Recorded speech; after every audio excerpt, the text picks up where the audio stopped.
53 of the FOKLZ podcast, and you have already been live, mate. Little pre.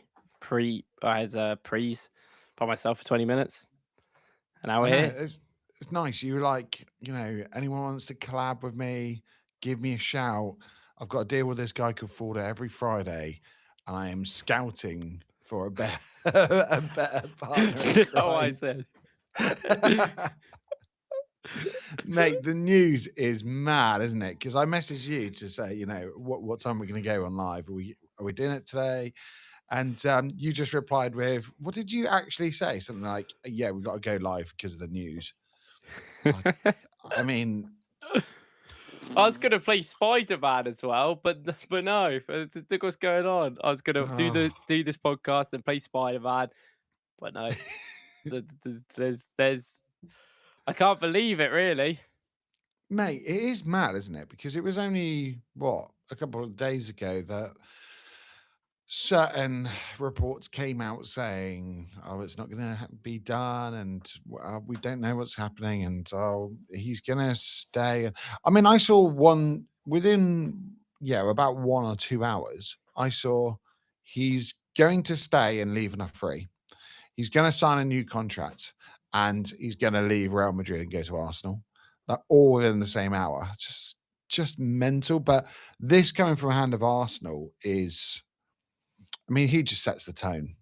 There's very few people that I look at reports and really take credence from, but he is up there now. He is up there. It's mad, isn't it? And what was the guy he's done it with? It was Arsenic, wasn't it? Yeah. Do you remember him? Yeah, that's such an old. Like that is before I was like, I don't even know, making content. This guy was like leaking stuff years ago. It's kind of crazy. Like it is mad. Like here we go. Here's the news, Reese. Oh, exclusive. Arsenal Football Club have personal terms agreed in principle with Vinicius Jr. Rock Nation will go armed. I love how he says that. Rock Nation will go armed into negotiations with Real Madrid with a monstrous offer from the English champions. Over to you, Vinicius. And then this one came out not long ago, about 90 minutes ago. We fully expect Rock Nation to deny it, but we stand on our information. The ball is in Vini Jr.'s court. Like, I love the fact that, I mean, we've talked about it so many times, haven't we? How we don't really know what's going on. There's probably always a little bit more to the story, but it's so funny that he's put out, we expect Rock Nation to deny it. Like, I mean, that's so good. The kind of calling out. I think we probably should go into Rock Nation a little bit later in the pod, because I think that maybe there's links between that and this whole like mystery player as well that's come up today. There's been so much news. The Chelsea news as well. We've got FIFA and their I made a their whole former video owner. on that. Yeah, I made a Uh-huh. whole video on my second channel about them. Have you? No one will watch it because it's just such a not me video. But I was just like, oh, you know what? I want to talk about this stupid FIFA stuff. So I was like, where can I put it? So just on my second channel. Nice, We'll talk nice. about I that. mean, I need to watch that, but we'll have a chat about that as well, I'm sure. But and then there was the bit more about Bruno as well. It's what a day, the 31st of July, just breaking into August, about 3 weeks away, and this all happens. Like, what for you? How are you like genuinely feeling about it? Are you kind of like, yeah, it's happening, or are you still kind of like, yeah, I'm not sure because there's a lot of work to do, and we know Real Madrid like to hold on to players, don't they? They don't. This is never in a million years going to get done in the next couple of weeks. This will be like deadline day, kind of like, oh, Maybe. I'm gonna be lazy. I feel like how quick things have moved in the last 4 days is quite interesting. And there gets to a point where there has to be some sort of give and take because he's going to have to go back to training this week or Monday or whatever it is. Yep. And then they're going to have to start the season in 3 weeks. But if they're all like pissed off with each other, like it's just a bit weird, isn't it? It's a bit of a difficult situation. Like something, I don't know, maybe surely there'd be at that point, if he isn't going to re-sign, there'll be some sort. Even if he does, there'd be some sort of like needing of the player and the clubs, both of them, to like Yeah. want something to happen, right? Because hopefully we're not going to just sit there forever. Hopefully we want something like, are you going to re-sign or not? So then we can move on to other targets. Um, I find it really weird because the thing is, I am genuinely hopeful about everything all the time. I speak to so many people that I just genuinely like look at things and they look at it like, well, if I'm not excited, then I can't be disappointed. And I just hate that way of thinking. I used to think like that when I was like 17 and I used to be miserable. I like genuinely being hopeful, like I always do.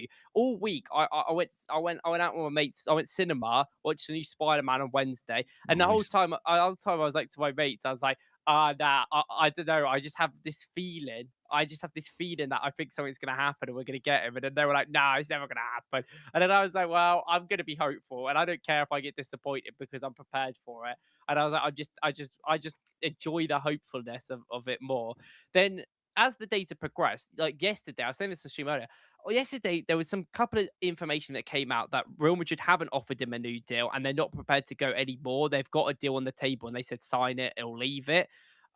Which is kind of what I thought anyway. There's been so many reports that he's been Yeah. given a new contract. Maybe he got given certain terms in it differently, but I don't think the base contract is that much different, right? And then it come out today that he's not happy mostly with the image rights, which we've Yeah. spoken about. We spoke about last week, and a lot of people have spoken about. And it's like, well, they're not going to change the image rights, right? They're not going to give him 80%, no matter what. They just won't do it. Like, so, like, there's What are a they give and offering? take. 60-40? Well, I just heard that they've only gone over 50-50 twice ever, and that was with Ronaldo and Mbappe. So I don't know if they negotiated a 60-40, if that's even happened. Last time I heard it was still a 50-50. They just gave him more money, wages Okay. wise.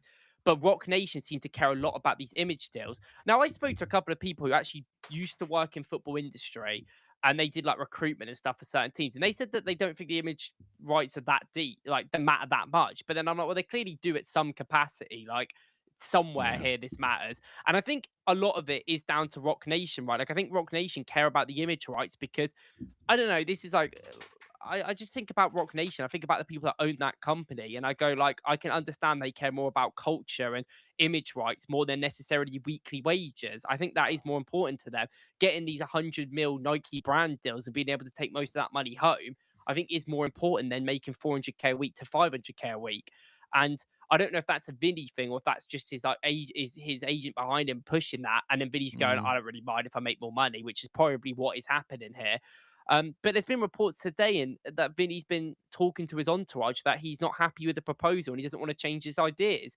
And like I know there's so much smoke and mirrors of Real Madrid, but like a lot of people, the whole talk about like when Sky Sports came out and said that he's re-signing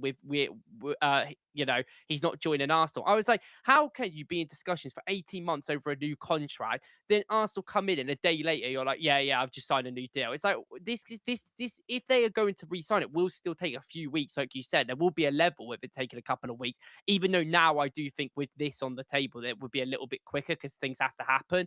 But I do think there has to be some sense here that, like, they've all got to come to some sort of agreement. Like, I was worried more that he was not going to sign a new contract. He was going to run down his contract. Yep. But like, if he has signed a proposal, like not a written proposal, but an agreement of sorts, then I can understand that with Arsenal. Then I'm like, well, I don't think he is doing that as much. I mean, it's mad, isn't it? I'm just going to bring this up a minute. Big up Nick. So Nick's dancing to Luke Combs at the moment. I think he's live in London. But thinking of Vinny, there's a real Arsenal fan for you. I mean, it's interesting. Like Jonathan puts it, like Nike, Pepsi, Vinny Jr. would explode commercially at Arsenal. Premier League gets eyes, and it does. I spoke to Adam Keys yesterday. Actually, went live with Adam, and he was saying this. And I think it's so important to realize like how big of a star he is. I think sometimes we get this idea of certain players, and like Vinny being one of them, of like, oh well, he's overshadowed by Mbappe. He's not quite at that level now, and people forget it. It wasn't that long ago. He, quite frankly, wow, arguably should have won the Ballon d'Or. Like he was definitely in the running for that one. I know you loved Rodri getting it, but like there's definitely an argument for that. And I want to say, has he got more Instagram followers than Arsenal? Like Probably. I wouldn't be surprised. which is crazy within itself. So like commercially, this guy is I mean, if he signed, the amount of money that would come back into the club immediately through different like videos and brand rights and stuff, it would just be obscene. I just Bro, it's crazy to think as well. People will be buying Vinny shirts, yeah. Arsenal Vinny shirts that aren't Arsenal fans. Yeah. You know, like the but Ronaldo thing. Like, it's so true. What you say is so true. Like, I tried to make this point earlier, and I was like, people just don't get it. Like, Vini is a global superstar, like globally superstar. I said this in the stream earlier. I went, we all like Saka, and we all know Saka is well respected. But at the end of the day, there is people in certain countries around the world that don't know who Bukayo Saka is. There was people that were watching the World Cup, and they were going, who's this England guy? I saw it so much on Twitter, like random people getting into football. And they're like, oh, I know Kane, I know Bellingham, but who's this Saka guy? I don't know him. And he's just like, as much as we love Saka, is that he's not at that level commercially as a popularity outside of the UK, right? In the UK, he's one of the biggest, but I don't think he is outside. Vini is the star and the face of Brazilian football, which in itself was already like Brazil, one of the biggest footballing nations, and you know all the things around that. But Vini obviously was incredible in this World Cup, which I definitely do think helped his rep because he hasn't had the best rep before that for Brazil. But Vini is genuinely a global superstar. It's like when people don't realize as well the quality of these players. Like people always judge Mbappe and they go, "Oh yeah, but Mbappe's a dictator. He does this." And then you watch him in the World Cup and you're like, "Oh my god, this guy's the best player in the world." Like, and that's and they do this all the time. It's just that they play for a team that is quite dysfunctional. It hasn't quite worked, and and even then they're both scoring they're both getting 50 goal contributions a season. Even though like the teams are dysfunctional, it's like there is levels to this football game, and I like when I talk about people like Dembele. Dembele's a great player, but he's been made an absolute world-class player because of the system and the way that Luis Enrique uses him. Individually, though, and also he has talent to be at that level, but individually, though, Dembele's not on the same level as an Elise, as an Mbappe, as a Vini. He's just not. I don't think he is. When they're in the same team, I think they clearly stand out over him. And I just think, like, when I look at Vini, I'm like, this signing is incredible. On the stream earlier, people were saying to me, like, oh, yeah, but he's not as good as Henry. What are we saying? And I was like, when we signed Henry, and I'm not the best person to speak about this, but Henry was coming up, like, people at Juve hated him, right? Vini, this is a completely different situation. This would be, like, the best player we have signed at the quality he is right now, that I think is so unrealistic. Like I was speaking to my dad earlier and I was talking about Declan Rice because he was like, oh, Declan Rice is a big coup. And I was like, it was. But at the time, he's from London. We were the best London team. There is certain aspects there where I'm like, that makes it realistic. This video one, in my opinion, is unrealistic. And like, it's just insane. I mean, in terms of like global superstars, say for me, the biggest, the most important, I shouldn't say biggest, the most important transfer as a club we have ever made is Bergkamp. Like a guy that was in the running for the Ballon d'Or. He got, he won everything already. And then he kind of fell out of the pecking order as they switched their tactics. So it wasn't like he was really far on the down. And when he came into the league, everyone was like, what? Like, how is Bergkamp there? And albeit, I think he had to go in with Bruce Rioch, which must have been, I mean, interesting. If those of you that don't know who Bruce Rioch is, like, go and look him up as an Arsenal manager. But and then our biggest transfer for Arsenal would be Özil, like in terms of commercially and the impact. But even then, that was part of Bale leaving.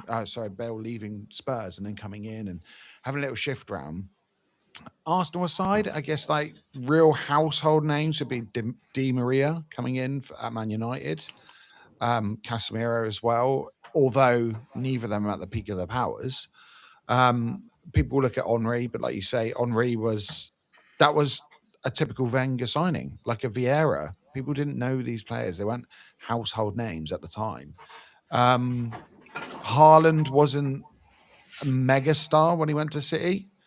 Like they knew what they were going to get and what he would become, but he wasn't that already. I can't think of any time that we've brought in a player like this, because they like, if you run through the big players in the Premier League era, Shearer, but then he was British anyway, so he broke that transfer record at about 15 mil. You've got Suarez. He wasn't a megastar at the time. Pogba, I think, is in that level. Yeah, I think Pogba at Juve was like arguably one of the best midfielders as well, and that was when like it's easy to forget. I'd agree with that one. It's easy to forget that like Juve actually were good at football, but get to Champions League finals back then. Now they're just crap. It's like they were one of the best European teams at the time.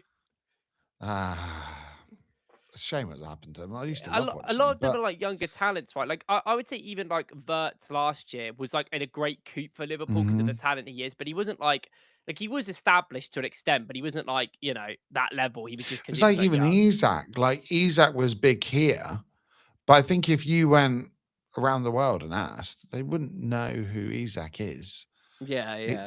There's so many things. I think you saying about being Brazilian, that's a huge factor as well, because it's just synonymous with football, isn't it? Especially when we sign half the Brazilian team. Yeah. Every transfer you make this summer, Brazil. This deal will send shockwaves through Europe. Like it will. People will be like, what? Like, because there will be, as much as we love Arsenal, and Arsenal are like what, third biggest club in England, like based on everything. Like there will be people around the world that don't quite know, like, you know, the people that don't watch football religiously or don't take much interest in. But I mean, Vinny going there, I think that will have some random people going, oh, have you heard of this club in England that got this player? Like it will be one of those deals. We've been getting that more recently anyway. Like the last, I feel like I see a lot of the impact from my content and stuff, but I feel like Arsenal commercially and just like in popularity has become bigger in the last 2 years. And I think a lot of that I've said to you before is like the story. We haven't won in years, and it's all that like feel good factor. I think a lot of people, especially from other countries who, you know, aren't really applicable with football as such, like the story. I get it. Like I was celebrating New York Knicks winning the NBA finals, and I haven't watched NBA in like 5 years, and I also am a Denver Nugget fan, but like it because it was a nice story, and I don't really care that much, but Okay. like I get like with football, it's going to keep going there, and ultimately that breeds success. Like you get good players, you get success, and you keep going. And I mean, Vini is going to hopefully get so much more success where we get to that level even more commercially, and like I don't know, it genuinely is like unfathomable to say, but I genuinely do think he is one of the biggest. He will be. I hate saying he's the biggest because I feel like it comes with a bit bias. If I weren't an Arsenal fan, I'd happily say it. But he's certainly one of the. If he goes to Arsenal, it'd be one of the biggest signings. And I think I said this earlier in my live stream. I think the Premier League need a player like Vinny, not even if it is just to Arsenal. Yeah. I think that the Premier League, a lot of the talent, everyone always goes on. There's not enough talent in the Prem, and I think a lot of it is stupid because of it. All of it. Like a lot of the talent was in the Prem, like Elise was in the Prem, like Diaz was in the Prem. They just ultimately can't show their ability as much because, you know, it's much harder in the league than it is in the Bundesliga when no one tries to defend. But like, I don't know, like if having a global superstar like Vini as well. Also, Man City have Haaland. I know we have Saka, but sometimes I worry with his injuries and other problems. And I want a player like this level to be like, okay, this game's going to be difficult, but we can now rely on this guy. We could do that with Saka for years, but with his injuries, it's been up and down the last 18 months. With Vinny, that's a guy that I look at and go, wow. And in big games, by the way, he's incredible. He's always good in big games. He always turns up, especially for Real Madrid. And he's done things that we need, right? 2 times, like he's won multiple Champions Leagues. He's scored in multiple Champions League finals. Like he's done it at the highest level, and that is what we need at the end of the day now. Like I think it's so funny to think that like if we buy Vinny, our left wing signings will be Soles and Vinny, and Soles was at Norwich 4 years ago, guys. He's so mate, he's from what I've seen of him, like was it Ben White that was talking about him and his testing? Like apparently he's doing incredible, but I mean club PR, that could be really good PR. But I mean this deal is just bonkers though. It just is like, and you talking about kind of star power in the league, and there was a phase where I mean growing up, I had, like your Vieiras and your Keanes and your Thierry Henrys and, all these players. And then like later on, then we had, the De Bruynes and things. But I think not only have we lost kind of the star player in terms of, star power in terms of players, but managers are also like Pep's gone now. Like we don't have Klopp anymore. There's no like all of these established managers as well that kind of brought eyes into the Premier League. They've gone. Like, I think Michael Carrick now is the second longest running Big Six manager, and he came in when like January. So it's mental. Like from every level, the Premier League as a product is huge, but the names don't really match it at the moment. And it's so hard. Like when do we ever bring in players from Barcelona or Real Madrid? Like we don't, Yeah, and unless they're like a sub or unless they're on the decline.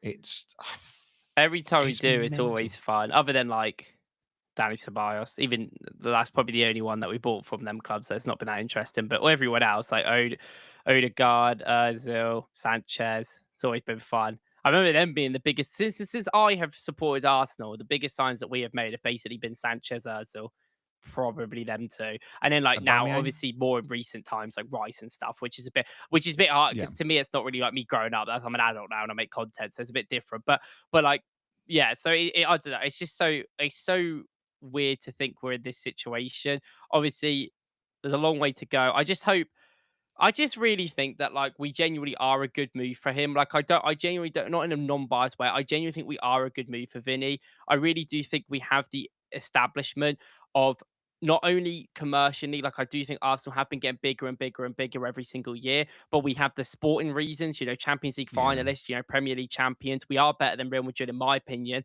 I also think he works better in our team. I think that Real Madrid should get. This is the thing. If he ends up getting a contract by Real Madrid and they give him like a big blockbuster one, then that will screw Real Madrid over. That will hurt them in trying to buy better Galacticos in the future. They will be stuck with Mbappe and Vini, and that will hurt them in terms of the players they currently have. They will have to play a certain setup that we all know doesn't work with Mbappe and Vini, especially with Jose Mourinho, I don't think. And it's like you've got to find a way to make that all work, right? And I think it's too complicated. On that note, mate, I saw I can't remember who it was. I'd love to give them credit. So this isn't my point, but I think it might have been on the Football Ramble. But regardless, they were saying, could it be part of a bigger plan where the club can't be seen to be letting a player of Vinny leave? I mean, on a number of levels and reasons, but if Real Madrid want to start making some kind of change where Mbappe comes out to the left, or they decide with the front line we have to change it. Could it be something like they have the links to Haaland, where they're looking long term, going, we're going to bring in a different profile centre forward, a more Jose Mourinho centre forward, and Mbappe's coming out to the left, and actually that's part of the reason why they're going, we're not going to push too hard. We're not going to give Vinny what he wants. We've set a stall. That's it now. Like it's up to you, mate. If you want to take that or not, that's entirely up to you. But we're happy. We're not going to break the bank for you because we've got a plan. Diamande coming in was so interesting. I think he's spoken about he prefers playing on the left rather than the right. He's so much better on the left. So much better. I mean, he's like right-footed. It's like the same thing that Barcola is doing. Barcola's going Liverpool, and I get it as a talent perspective, but like, have they watched him on the right? He's so much better on the left because he's right-footed. Like, yeah, someone said about Szoboszlai playing out on the right, and I thought, what? Like, and that was a Liverpool fan. They were saying like, who's going to play midfield? yeah. Liverpool's so funny too. I don't want to talk about Liverpool because I don't care, but like I do care. But like they are important. They are rivals. Everyone's important. But like I just find it funny that they're going to spend this amount of money on Barcola when they just need a defender. They need loads of defenders. They ain't got any. Like and we're like same mistake they made last year. Do you know they have 0 left centre backs? Zero. Technically, they have Van Dijk who plays there. That is it. And he's not really a left centre back. He just plays there when he's right footed. They have no left centre backs. It's insane to me. I don't know. I think some of these teams are a bit. I just think Real Madrid. Like, I think I said this on my stream earlier. I think a lot of people look at it and they go, "Well, why is Vini leaving Real Madrid? Like, why are Real Madrid just not giving his money?" But it just there's so they shouldn't. I genuinely think, like, if people looked at this objectively and especially in a business sense, business is a bit different to football and reasons. I can understand keeping Vini for that. But like, if they give Vini what he wants, they will be humstruck, and they cannot get talents in the future. They want Haaland. They want these best players in the world. Every single player will go to them and be like, "I want 80-20 TV right split," and they're going to be like, "Well, no, we just did that for Vini because we got stuck to do it." Mbappe's a little different. Like, Mbappe was a free agent. I think they can justify it a little bit more. But even then, you've seen the problems of them giving it to Mbappe. Now Vini wants it, and that is already a problem in itself.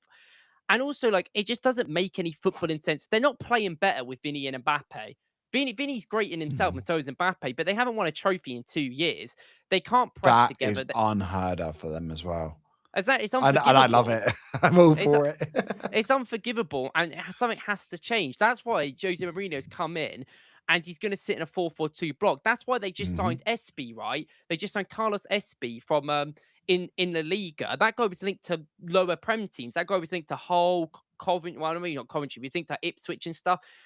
He's just a big boy, natural number 9 striker. Like, he's a pretty good guy. Like, I was actually scouted him like a month ago and was like, "Oh, you know what? 30 mil, 25 mil, he's not a bad player." Didn't think he'd end up at Real Madrid. But like, that just makes more sense because it's a traditional sort of striker. And obviously he's replacing Garcia, who's gone to Fulham. But it's just like, it's just like, I think in order for their team to get better, sometimes you just got to say, "No, these players aren't good enough." But saying that in a player to get rid of them on a free is not good enough. Like, they can't afford Vini to leave on a free. They need to have him there. Like, they need to make some money for him. And 150, 160 mil is good money at the end of the day for them, where they can easily reinvest. On a player on his final year of his contract. Yeah, exactly. And it's like, people like Vini don't always have a market for him because, you know, it's such a hard financial deal, right? The people are talking about how it's going to be one of the biggest financial deals in Premier League history, or probably the biggest. People can't just do that, like, especially with teams needing so many players nowadays that they can't really afford to do that. So next year, when Vini's a free agent, there obviously will be teams in for him. But this summer, if you want money from Real Madrid, we're the only team. They offered him to Liverpool, and Liverpool went, "Well, we can't afford him because they've got to buy 4 billion centre backs still," and they still haven't started.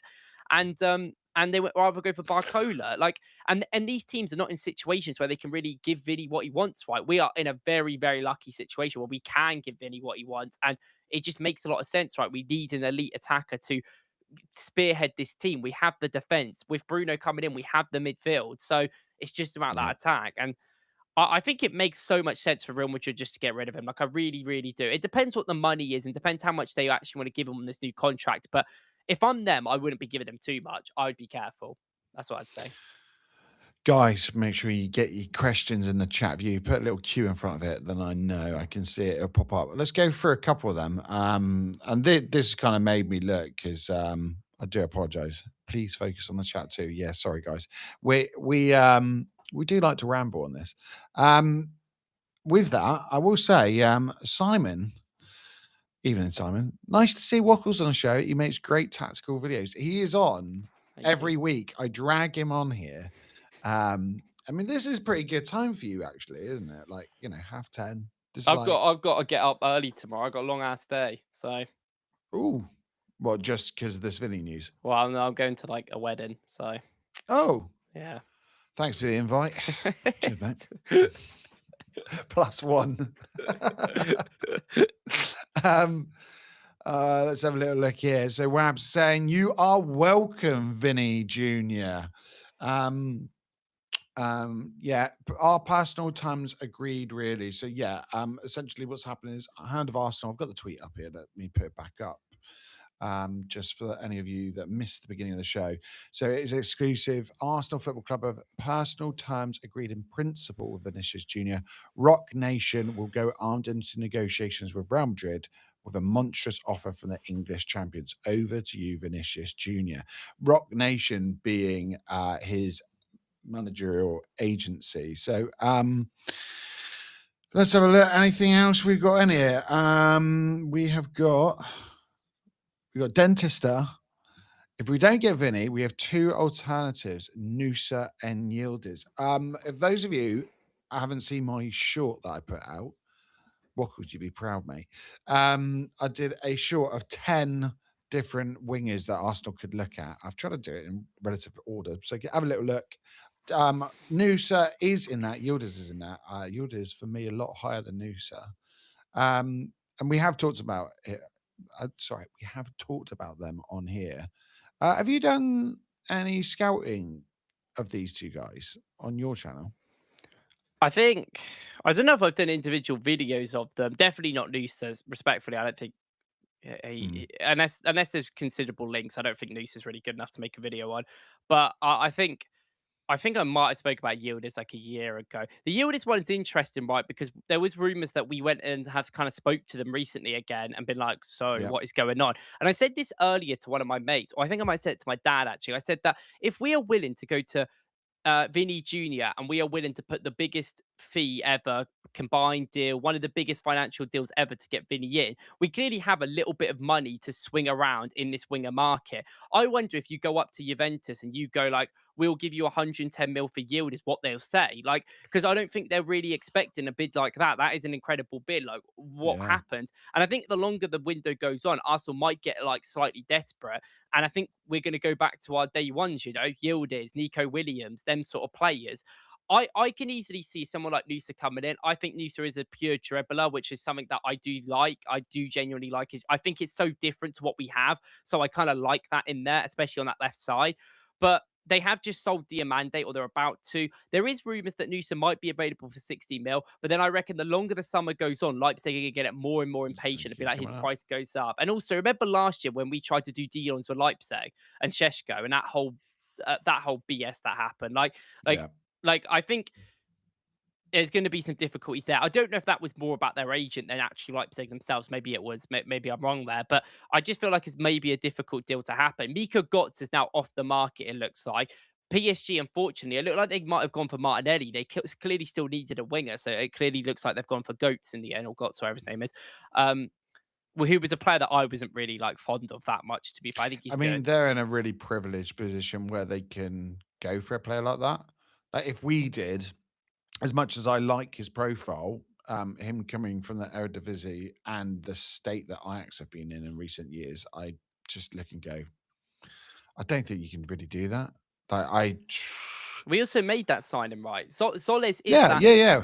In my opinion, Zoles, I keep saying this a lot, and maybe Noosa is a bit above. Like, I do think Noosa is a bit above. I keep seeing people say like Noosa's going to explode, and I do believe that. But I remember last year, people in my comments, I had a lot of talk about Noosa, and people were like, and I said, give him another year. I've given him another year. I think he did improve, but I'm still not convinced fully that he's at that level. Maybe you just take the risk because that is this market nowadays. I do think you have to buy players early. So look, if Noosa was like a 50, 60 mil deal, I'm not going to cry. I think that's actually a pretty good deal. You know what I mean? I think it's a good deal to get.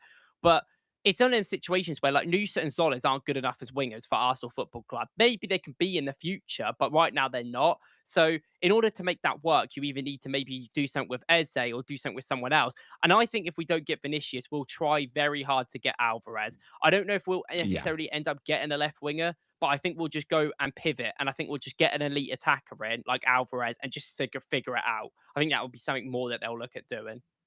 Yeah, and I think the Alvarez decision would, in terms of like levels, it's hard because I think if we could get a Barcola, he is the top target. Diamante's gone. After those, and Vinny, obviously, you're looking at like your Yildiz and your Nico Williams, and who else have I got on my list? I've got Rafa Leao, Iliman and Jai, Ryan, like who aren't particular like left wingers. And that's a problem. Like Alex Baena, I have Mika Goetz, and then Noosa at 10.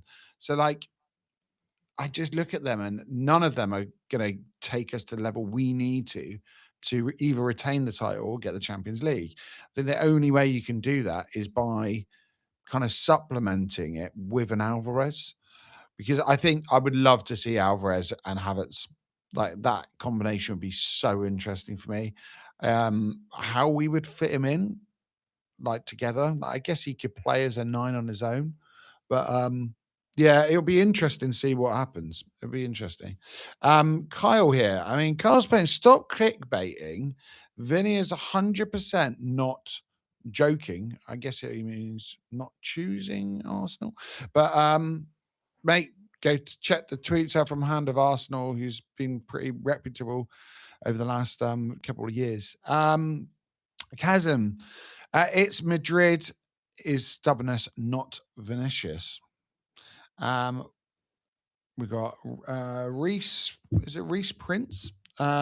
We need a new right back also. Yeah, we've talked about this a few times, haven't we? But they kind of Let's sent just back right just back put thing. Fresneda in the bag. Just put Yeah. Fresneda in the bag. I mean, call it a day. Move should Ben White to we centre back. quickly, while Reese has brought this up, so there's also news that Arsenal have been in contact about a mystery Real Madrid player as like Here we aside go. from Vinicius. Mystery German. Yeah, I know. Anybody That's remember exactly what that? I thought. We're I'm back so again. glad you got that reference. But for you, like, let's go through the list because I can't imagine it's going to be a massive player. Like, it for me, the players that came up were Dean Howson, depending how you want to pronounce his name. We were linked to him previously. He's gone there, in a bizarre deal that I don't think anyone really expected at the time.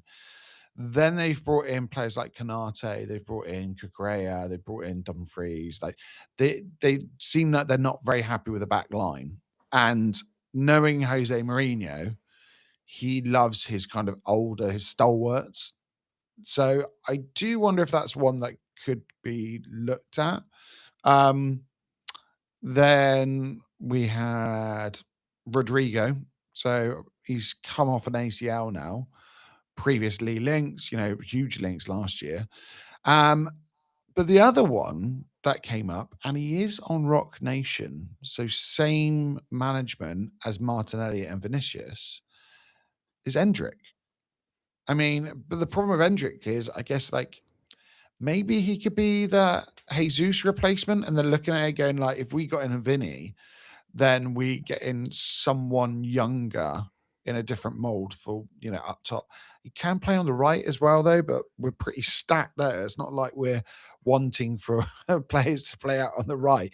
So, yeah, is there anyone for you that you think like that's probably the guy? Well, I think out of anything, their midfield situation is the most interesting situation. I think that, like, I don't want to look at this from like who Arsenal like because like I'm sure Arsenal like most of the Real Madrid team. I think I'm looking at this more in like what is the situations around Real Madrid's players, right? At the start of this summer, we were talking about how one of their midfielders was going to leave. There was rumors that Valverde and Tuchemeni had a fight, and there's also been rumors about Cavaminga's attitude in the past, right? Yep. Real Man United fans have been almost convinced that they were signing Tuchemeni or Cavaminga. I think it was Tuchemeni for most of this summer, which has been a whole thing for their like leakers have been going on about, and then it hasn't really happened, and they still need another midfielder, so it still might happen. But I think Tuchemeni ended up signing a new deal recently, actually, so then that kind of put that to rest. But something's got to happen, right? Already, Cavaminga, Tuchemeni, Valverde, all these players. I know Valverde plays a lot of different positions, but they're all playing in different amount of minutes and different times. If they sign Rodri, then you're going to play even less minutes, and I think they will sign Rodri. Like I don't know, but I have an idea that I think they're going to go and try and sign Rodri. I also think the fee around 60, 65 mil is actually something that's like perfectly fine for them. So they'll go and do that. So it's like, well, what is going on with their midfield here? I don't think Arsenal need a midfield necessarily if we sign Bruno, but maybe we looked at a midfielder in case that we are not like Bruno wasn't going to happen, and we like backup plan. Cavaminga could have been a player there. I think that's easy. Something Arsenal would have done. They have been linked before. Dean Houser's maybe a player, but like they bought him last year. He was a teenager, and it's like, do you just want to give up on him after a year? Like, I don't know. I feel like he's so young. He still can be really good. I don't think Jose Mourinho is going to be there long term, no matter what Perez says. I don't think he's a good enough manager in 2026. So I wouldn't I wouldn't do decisions based on Jose Mourinho, and I also don't think they are right. Their signings are so not Jose Mourinho code. It makes no sense. I've absolutely no idea why Denzel Dumfries signed for them. Absolutely no idea. Yeah. I couldn't say that he doesn't sit. He wants to sit in a 4-4-2 block. He doesn't. He's not a right back. He doesn't defend. He hasn't defended since he was like 21. Like he just hasn't. It's not part of his game. He's an attacking fullback who's a wing back. Like he's great at that, but he's 29 now, and it's like, well, where's he comes into this picture? And and they still got Trent. They still, I look more at like someone like Trent, for instance, who's only been there a year, but it's like, what is Trent's future like? Is Trent going to work? They need a right back. Well, exactly. Is Trent going to work in a Jose Mourinho setup? I don't know fully. Like, does he feel respected there? I think he'll stay there for another year at least and see what happens. But there's eventual down the line where I think that Premier League teams will go back in for Trent, because I think if anyone's going to respect him, it's going to be Premier League teams. I think that is true. I would assume he'd go back to Liverpool, but like they've ruined it. I don't know. They've all the fans hate him still, so it's like, who knows? So I don't know. Like, it's probably just all BS. I think Endrick is a likely person, I guess, because we have been linked like slowly. And I've heard Endrick's for sale, and I think Endrick will be for sale. I think this is another point of this. Real Madrid have about 9 attackers if Diamande comes in. Yeah. People don't even talk about the fact they spent like 50 mil on Mastantuano, and he's just not that great. They spent like all this money on Endrick. They loaned him out. They didn't play him a minute basically before he got loaned out, and he's incredible. If they don't play him again, then what's the point? They just signed that striker Risby, so it's like, well, he's going to replace Garcia. So is Endrick even going to play anymore? So it's like, at this point, Endrick might just never get a game, and it's like, what's doing? I do think crazy. there's other teams that make more sense for Endrick in my eyes. Like, I just don't know. Give me 1 second, Reese, because people are saying the screen is frozen. They can still hear us, but I'm going to leave while you've actually just brought up Trent. So I'm going to leave you this and come back in. Hopefully, this will sort it. So, Jaws has said Trent won't go anywhere but Liverpool. Now, knowing the reception he got when he left, I just want you to quickly talk about that while I leave and come back in. Okay, well, I feel like it is very much unlikely he would go anywhere other than Liverpool, but it all matters on stuff, right? Like, I'm sure, like, we wouldn't be talking about Vini to Arsenal if everything was in a perfect world. I think he'd just stay at Real Madrid his entire career. But I don't know, man. Like, I do think Liverpool will try and, like, as a club, will try and like respect Trent and get him back. But I don't know if the fans will. The fans are, very, very certified in ways, like even more so in our club. Like, Liverpool fans, especially the hardcore Liverpool fans, are very, very like, they have their opinion and they're going to stick with it. I don't know if Trent is redeemable in their eyes. They do see a lot of it. Like, that was not a nice breakup in a sense, and it's going to take a lot of time for them to even get there. And it just seems like he hasn't really fit in at Real Madrid, right? Like there's got to be a time and a place where he's like, I'm not getting in the England team. I've got to try and do something. If Real Madrid aren't winning and are not playing me, then it's like, well, what are we doing? I think that he will get game time for Real Madrid because it's like him and Dumfries, right? And I feel like Dumfries is awful. So it's like, I think he will get the opportunity, but I don't know, man. I feel like football is not that black and white nowadays. I think everything is so mucky because of the money in it, especially in the Prem and stuff, like, and how things work. Like, there's players that Arsenal have signed that I would never expected Arsenal to sign, right? Like, this summer, I won't be surprised if Rayan goes to Liverpool. He only just joined Bournemouth 6 months ago.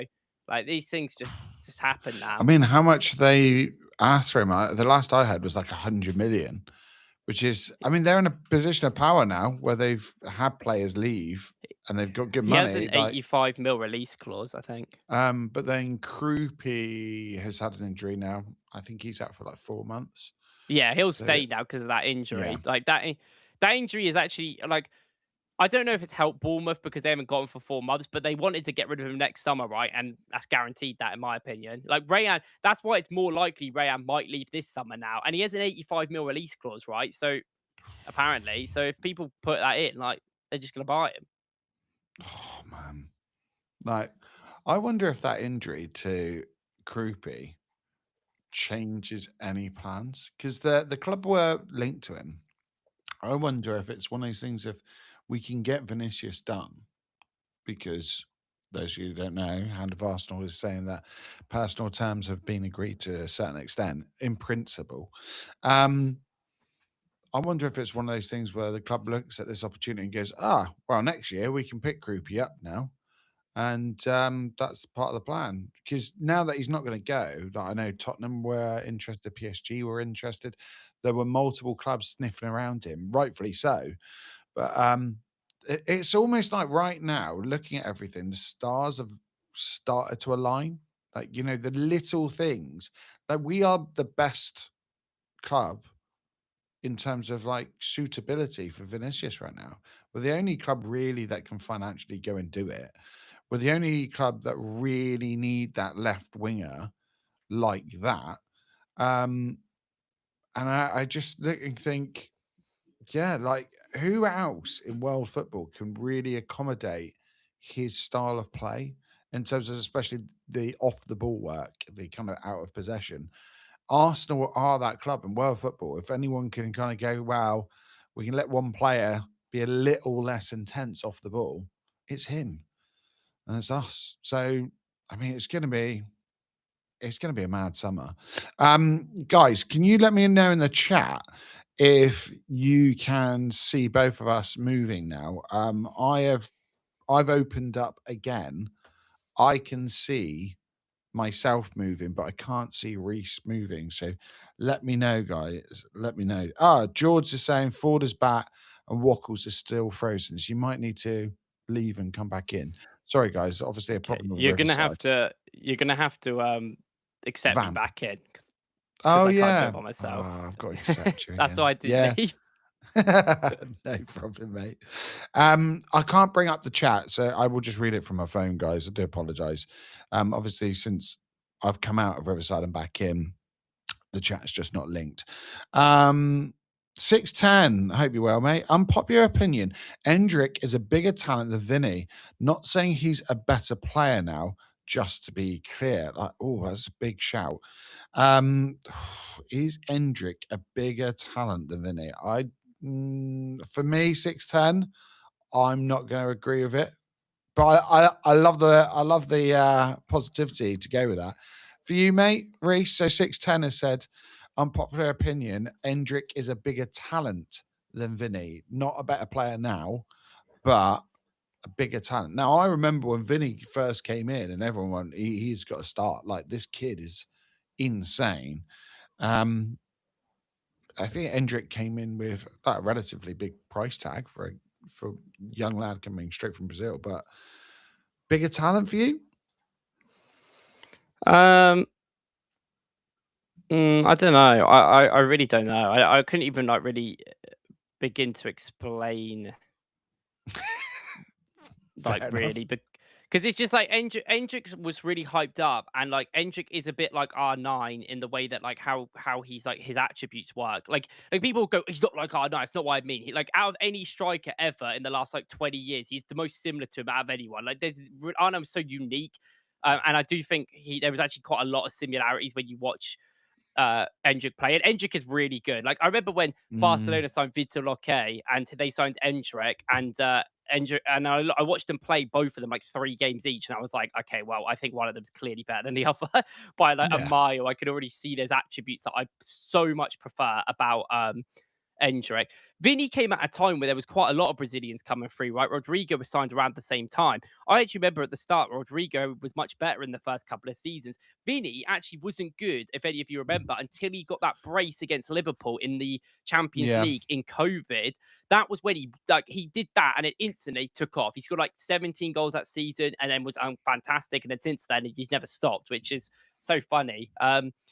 I would say, yeah. I would say actually at the time, now I think about it, like I think as an 18-year-old Vinny, as an 18-year-old Endrick was a bigger talent. Like Endrick is seen as this kid. Ooh. But now Vinny, I think Vinny has done incredibly well from that Liverpool game to just consistently be so good for years. I just genuinely, he is that He's world-class also had player. such clutch, like, big game moments, which, how many players have those? There's not many that really get those moments. Yeah, So I mean, it's, Vinny is become an absolute beast by himself. Like, yeah. really, really has. I think they deserve a lot of credit there. Like I said, him and Rodrigo at a point were at the same level. It's easy to forget that, and there is clearly like a clear difference in talent level and many things between the two players. But Endrick is great, man. Like, I love Endrick. I think if people don't watch Endrick much, I would say watch him. He is so fun to watch. Like, you genuinely really have joy watching Endrick. You have joy watching any of these players because they're so good. But Endrick as a striker, who's like a more of a old-fashioned number 9 to an extent, not really, but I think he can be. He is so fun. Oh my god! Every time Endrick plays, I'm like happy. He's so fun to watch. Let's have a look at this one. 610 was saying he was enjoying Frozen Reese, but there we go. Nice guy. 1234 Pi says Jesus 275 weekly, Martinelli 180. It's enough to cover his wages. And this is the thing, isn't it? Like we can like let a couple of players go and start to actually reap the rewards of that. And we did that last season, didn't we? And the year before, we started kind of clearing out. I don't know if you remember in January, we started to let players go to lower down the wages. Yeah, I mean, it's interesting. Like there's, I don't know if you saw the news with Ethan Winery, 35 million. That was euros I saw, and I thought there's no way the club can't let him go. But I think if we did get in a Vini, that might be something that softens the blow a little bit for someone letting someone like him go. And that's the other thing with a deal like Vini. Really, there's very few players that you would worry about leaving the club. Like it's suddenly you would look and go, okay, well, we've just got Vini in through the door. It is what it is. Like any Hale End or anyone really. It's a massive deal. Jade Arrow, full deal done. No, the full deal is not done yet. So just to catch you up. It says Arsenal has spoken to the camp, attained all the necessary financial requirements, and then approved it at all levels internally. Vinny Jr.'s camp is well aware if his contract's talk fails, the English champions are ready to financially put in a bid. They've also agreed terms in principle. Rock Nation, though, might deny these claims, but Rock Nation have got kind of, they've got a say in the deal. So there we go. Just Tom. I hope you're well, Tom. 100 in the chat for that. How does it feel to be famous? It's so weird having to actually go through the chat real quick. I am not used to this. Those of you that don't know, so I'm on TDK Plus sometimes on the instant reaction, and I can let everyone else talk and just check the chat and bring the chat up. On here, nightmare. So yeah, thanks, Tom. Yeah, I'm famous mate. Rodrigo was a serious player for years. We should buy all three. Now, would you take Rodrigo at this moment in time after it was an ACL? No. It's not even about that. Mentally, that guy's not up to playing for Arsenal. I don't care. There's things that I know, and I think that he does. The way that, like, I'm sorry, the guy's just not. Just let him stay at Real Madrid his whole career. That's what he wants. Let him do it. I don't have much sympathy for players like that. So it is what it is. It's not even about not going to Arsenal. It's about just yourself and not even trying to get better, just because it's like the easy option to stay and do nothing. Yeah. Fair enough. Yeah. Hope. Yeah, Fairs. I'm with you. We've moved past that deal now. Like that's his loss. Everyone's moved past that deal. He won't get any club. I'll be surprised if anyone bothers. Maybe because there's no wingers available, but I think people would rather sign Garnacho at this point. I don't think anyone's going to bother with him. I'll take Rodrigo over Garnacho. I'll tell you that. The George, Vinny would get his Ballon d'Or if he comes here. If he stays in Real Madrid, he will be stuck behind Mbappe's shadow. The club need to sell someone more than 40 million for once. Like, yeah, especially in this market, there's no way we should be doing what we usually do and almost letting players go. We're in a position of power. How many years have we said Arsenal they were not in a position to let players go at the match because no one wants them and the wages they're on are too high or whatever it may be. Like, we've actually got really good value players that are, able to leave the club. So like your Martinellis, I think previously I said 60 million, but I'm now looking and going, well, how much do we pay for Madueke? How much are a lot of these other players going for? This is a guy that's helped us in the Champions League. His record in Champions League is unreal. He's now a Premier League winner. He does off the ball work that it's very rare in world football from a winger. Like there's a lot of things that he gives you that you can't get anywhere else. Like sometimes with Martinelli, it's almost like that grass is always greener. Like we definitely don't play a system that suits him, and we definitely don't use him in the right manner. But we can't. He's there to facilitate. So he's a player that you could get rid of. I think Odegaard could fetch really good money now, and I'd be open to it, depending how the club deal with that situation and don't just leave it. Who else could we get rid of? Like maybe like a Gyökeres or a Havertz, depending who comes in through the door. Like there's actually viable options for the club to make amazing money. I don't think we're going to make any money. I can't lie. How much? Like, because I presume Martinelli will leave this summer. Like, you in agreement with that? If someone comes in, yeah. If they don't, if Vini doesn't come in, then like, is there a point of selling Martinelli and buying Nusa? Like, I think I completely agree with that. I think some people will be like, yeah, there will be, but I don't know if the club will sit there and be like, yeah. I think the club will be like, is there? Yeah. If we did, how much? What's your minimum for letting Martinelli go? Well, it would have been around like 50 mil, but I don't even think we're going to get that. So, whatever. Really? Like, I just think that we would have got 50 mil. If PSG had rather signed Mika Goetz than Martinelli, then I think that kind of explains everything, really. I don't know what teams would want him now. Like, I mean, there is definitely going to be teams out there, but I don't know. They just don't seem to bother. We'll probably get like 35 mil from him, I guess. I don't even know if we're going to get that. Like, there's teams that are linked, but the teams that are linked are like Fulham. Like, I don't know. Fulham aren't going to pay that much money, right? Like, it's going to be around 40 mil. Is probably the most. God, we just don't went to Atleti. We just don't set talent up very well. Like, it is a combination of many things. But like I said, like every player that we try and leave Arsenal is after years of just not being good enough. Martinelli had a better year last year, of course, in the Champions League, but he has been downwards trending for like 3 years now. And now we're selling. We should have considered this 3 years ago, but we just didn't, because we didn't buy a winger. We were so terrified of the market that we didn't bother. So it's like, it's like I don't know, man. Like, Jesus is another one. Jesus can definitely leave because it's just get money. Like, get 10 mil for him, 5 mil. I don't care. He's on 300k a week. Just please, just leave, please. Like, he has got to go. Is he on 300k? I thought he was less than that. He's in 275, but I like rounding up. And round it up by 25 grand.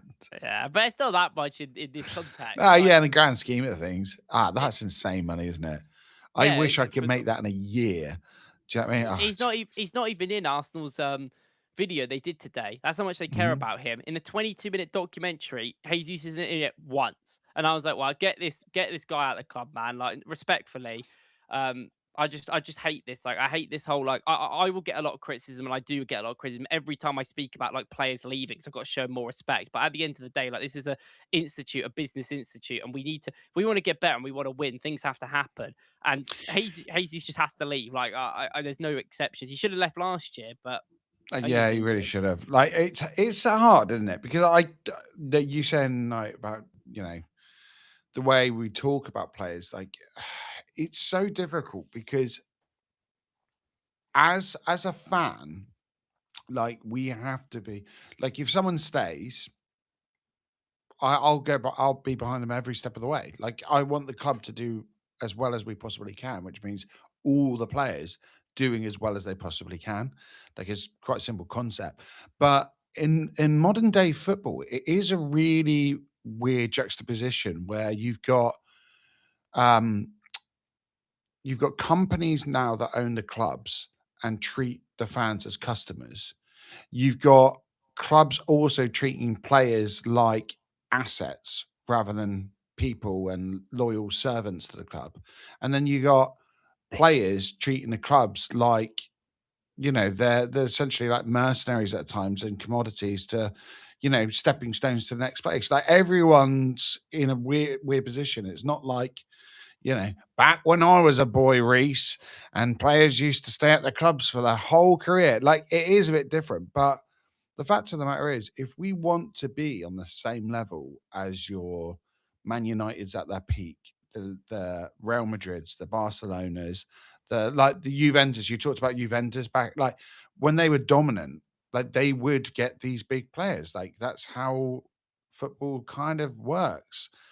And as much as it is lovely to be sentimental at times, there's a there's that fine line, isn't there, between saying, you know, yeah, like they've been a really loyal servant and they've done really well, but we've got to move them on.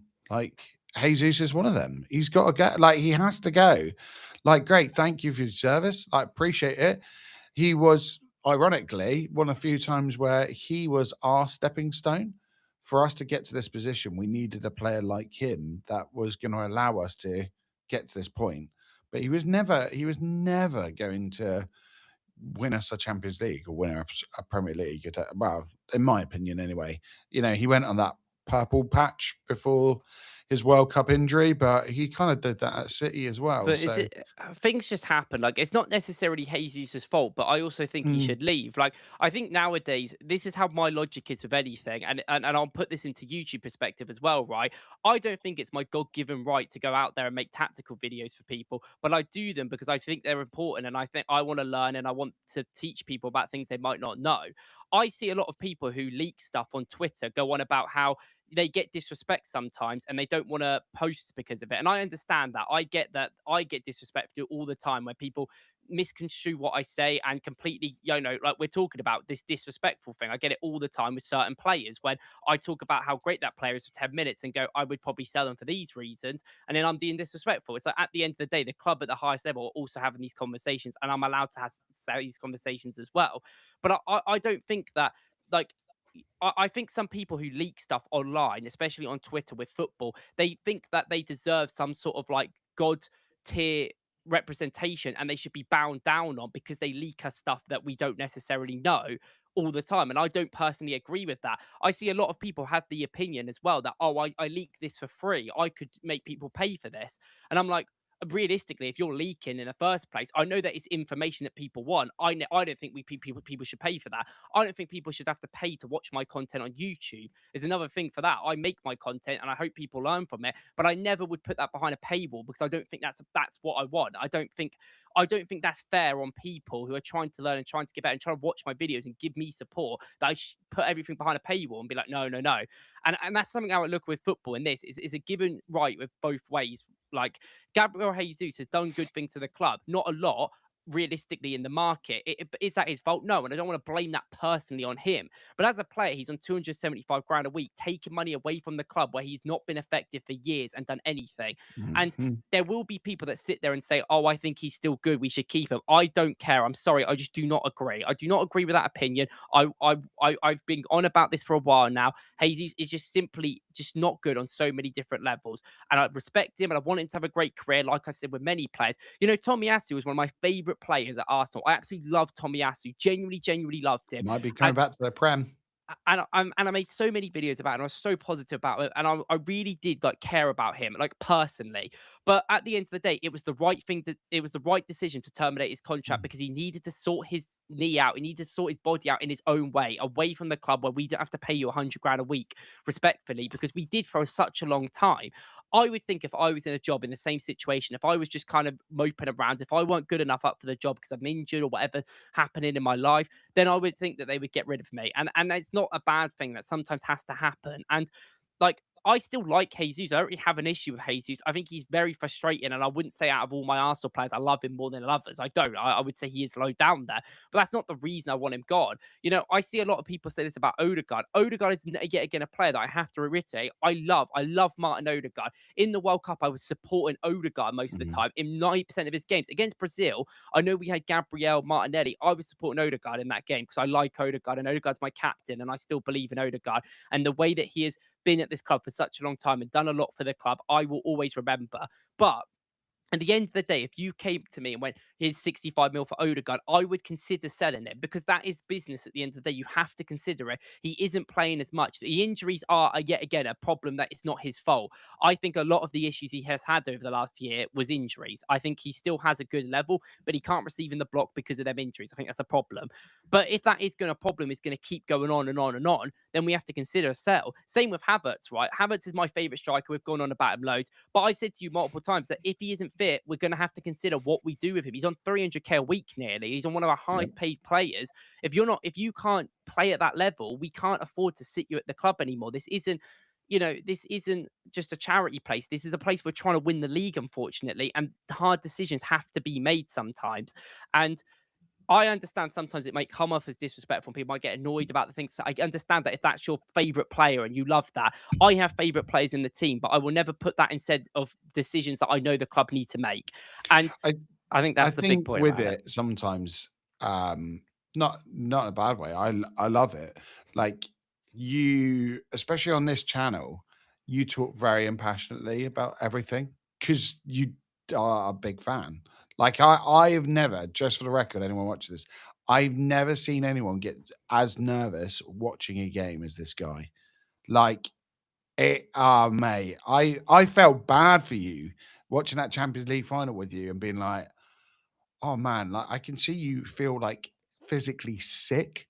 So like, I think the thing is like on all channels, like especially when the club aren't doing well, there's a bit more vitriol and people get really wound up and speak in a different manner. And sometimes when we're talking about this, because between the two of us, like we talk every week about this stuff, and we've got different opinions about certain players and how they should be used and stuff.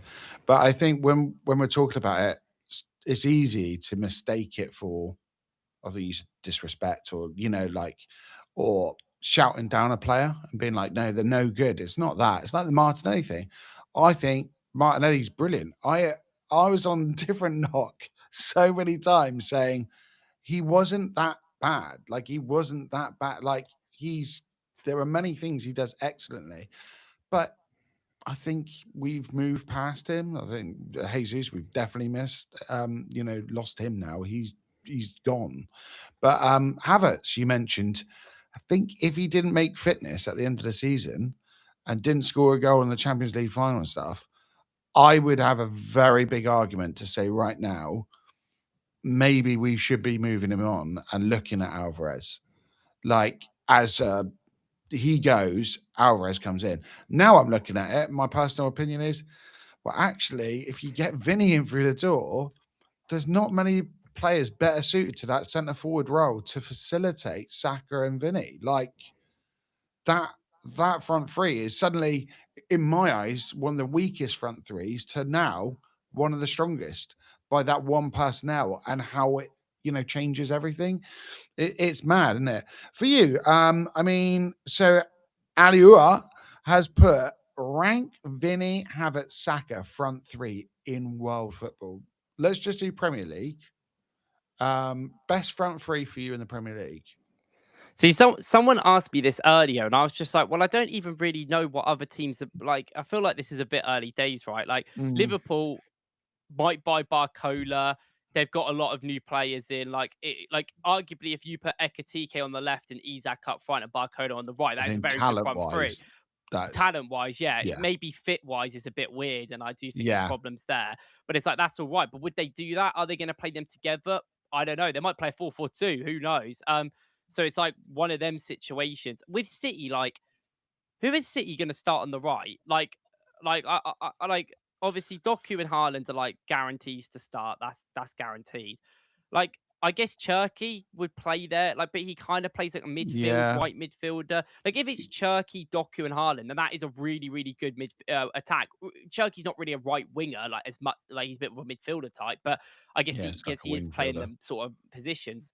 So I guess that would be up there. To an extent, I said this earlier on my stream. I said it really depends on the fitness of Havertz and Saka, right? Like, if they're fit, then we've got one of the best in the world, but they just haven't been fit for years. So it's like, well, at least Saka hasn't. I feel like Havertz looked decent at the end of the season to an extent. But But like, yeah, with Saka, it's like if you're fit, then I think this team's really good. But I just think it's going to be absolutely hilarious if we get Vini and there's games that we have to play Madueke and Vini as a winger partnership. I will tell you, Yeah, we said that, didn't we? With there's one Gyökeres up top as well. there's one side we're going down much more than the other. That there's not going to be much balance in that attack. I'd say, yeah, give the ball to Madueke. See, I don't know. I'm hoping Madueke is a good GM. I actually have been been pretty open about it. I think he's going to be all right, but he's so frustrating. His decision making is so bad. He's another player that sometimes he gets undeserved hate. Like, yeah, he's never going to be on the level of Saka, I don't think. Saka at his peak. Hopefully we can see that again soon. But I think that there's definitely like a higher ceiling to Madueke. Like his ball striking is unreal. The goal that he scored in Europe, was it Kairat? Who did he score that belter? Club Brugge. That was it. I mean, if he could unlock that a little bit more, there's like I don't want to say Sane thing about him, but there's a very similar kind of inevitability when he actually strikes the ball right. It's one of those hits where you go, like that's like a God-given talent there, but he just can't do it all the time. And I look across our front line and like Gyökeres, I think there's a lot to like about Gyökeres.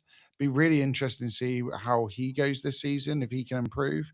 Started doing really well at the end of the season. Was kind of unfortunate not to play in the Champions League final and start like Eze. Odegaard coming in. I think I look at them and think, Eze's another one. Can he, kick on this season? Can he actually have a little bit more impact in games and control? He's had massive moments.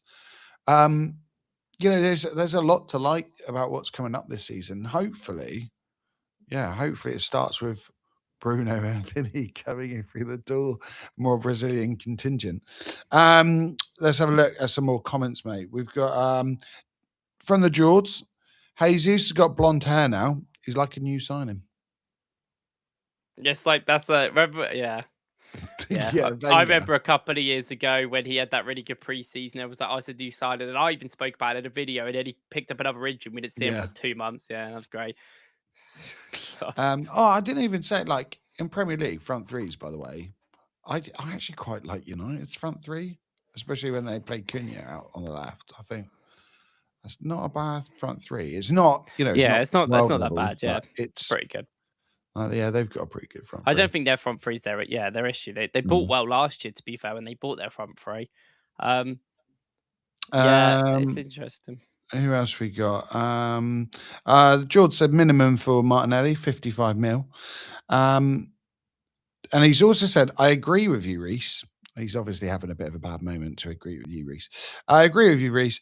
We've held on for too long. You should have got left with Zinchenko. Thank you for all your service. Agree. Yeah. And Zinchenko was here for too long as well. Yeah, but served a purpose. It's just the thing. The funny thing is how in Premier League, could Jesus go to another Premier League team and start for them? Because I don't think so. Not at this point. I think if he's fit, he's okay. His decision making is pretty poor, but I think some of the strikers in the league suck. Yeah, true. Let's be real. But he's never going to be fit, is he? Nottingham Forest's strikers are like Igor Jesus and Chris Wood, who's like 400 years old. I think he's actually pretty good. I think he could go to them and be fine. I think he could play for Fulham have just signed Garcia, which I think is probably a better signing, but complete risk, right? He's barely played for Real Madrid, and that's because of Arbeloa. That's the only reason. Yeah. And I think there's a lot of smaller teams that he could probably go to as well. I do think I don't think they'll pay the money because of the wages he's on. I do think that it's funny how people are sympathetic to others because I genuinely in my videos and how I speak about players I always try and be nuanced with arguments, and I don't want to be so in a certain way that does come off in a bit of a prick, but sometimes I have to be because I feel like just people won't listen. And I feel like, do you know what's a great example of this? I bet you 99% of Arsenal fans that saw the Mudryk news today were probably like, oh, screw that guy. But I don't look at it like that. I'm like, oh, the guy hasn't been able to play football. I'm glad that he's now able to play and do the thing that he loves. When I look at Jesus leaving the club, people are like, that's disrespectful. bro, he's a multi-billionaire. I think he'll be fine. He's a 5-time Premier League winner. Like, I'm sorry, am I really supposed to be That's that? nuts in Am itself, I isn't it? supposed to be that 5 times. sympathetic? Like, I don't. Am I supposed to be sympathetic? I don't. Like I said, there's a the line between disrespect and whatever. But I just don't think asking a football player to leave the club is that disrespectful. Like, I just don't at this level. And if, I can have that opinion about anyone in this club, and I don't think it is like that. If it's a fair enough argument, right? I think a lot of people call me for having a bias against Gyökeres, but I would argue a lot of people have a bias for Gyökeres. And I've also made 7 videos this year talking about how he was good. So I don't know how I would have Mate, a I remember having a conversation with you at the end of the season because obviously it's been a running joke on this podcast. For those of you that don't know, that I've always said, yeah, Gyökeres over Havertz and just play Marino up front instead of Havertz. But like, and there's an element of truth to it at certain points, but an element, mate. But like at the end of the season, I remember us having the conversation about like a genuine conversation of does Gyökeres deserve to start in that Champions League final on his current form? And then we were looking at it going, Havertz makes more sense for what the team needs in that. But then he'd had like, Gyökeres' performance, like he dragged us through in Europe at one point. Like he was unbelievable. That Atleti game was just so good.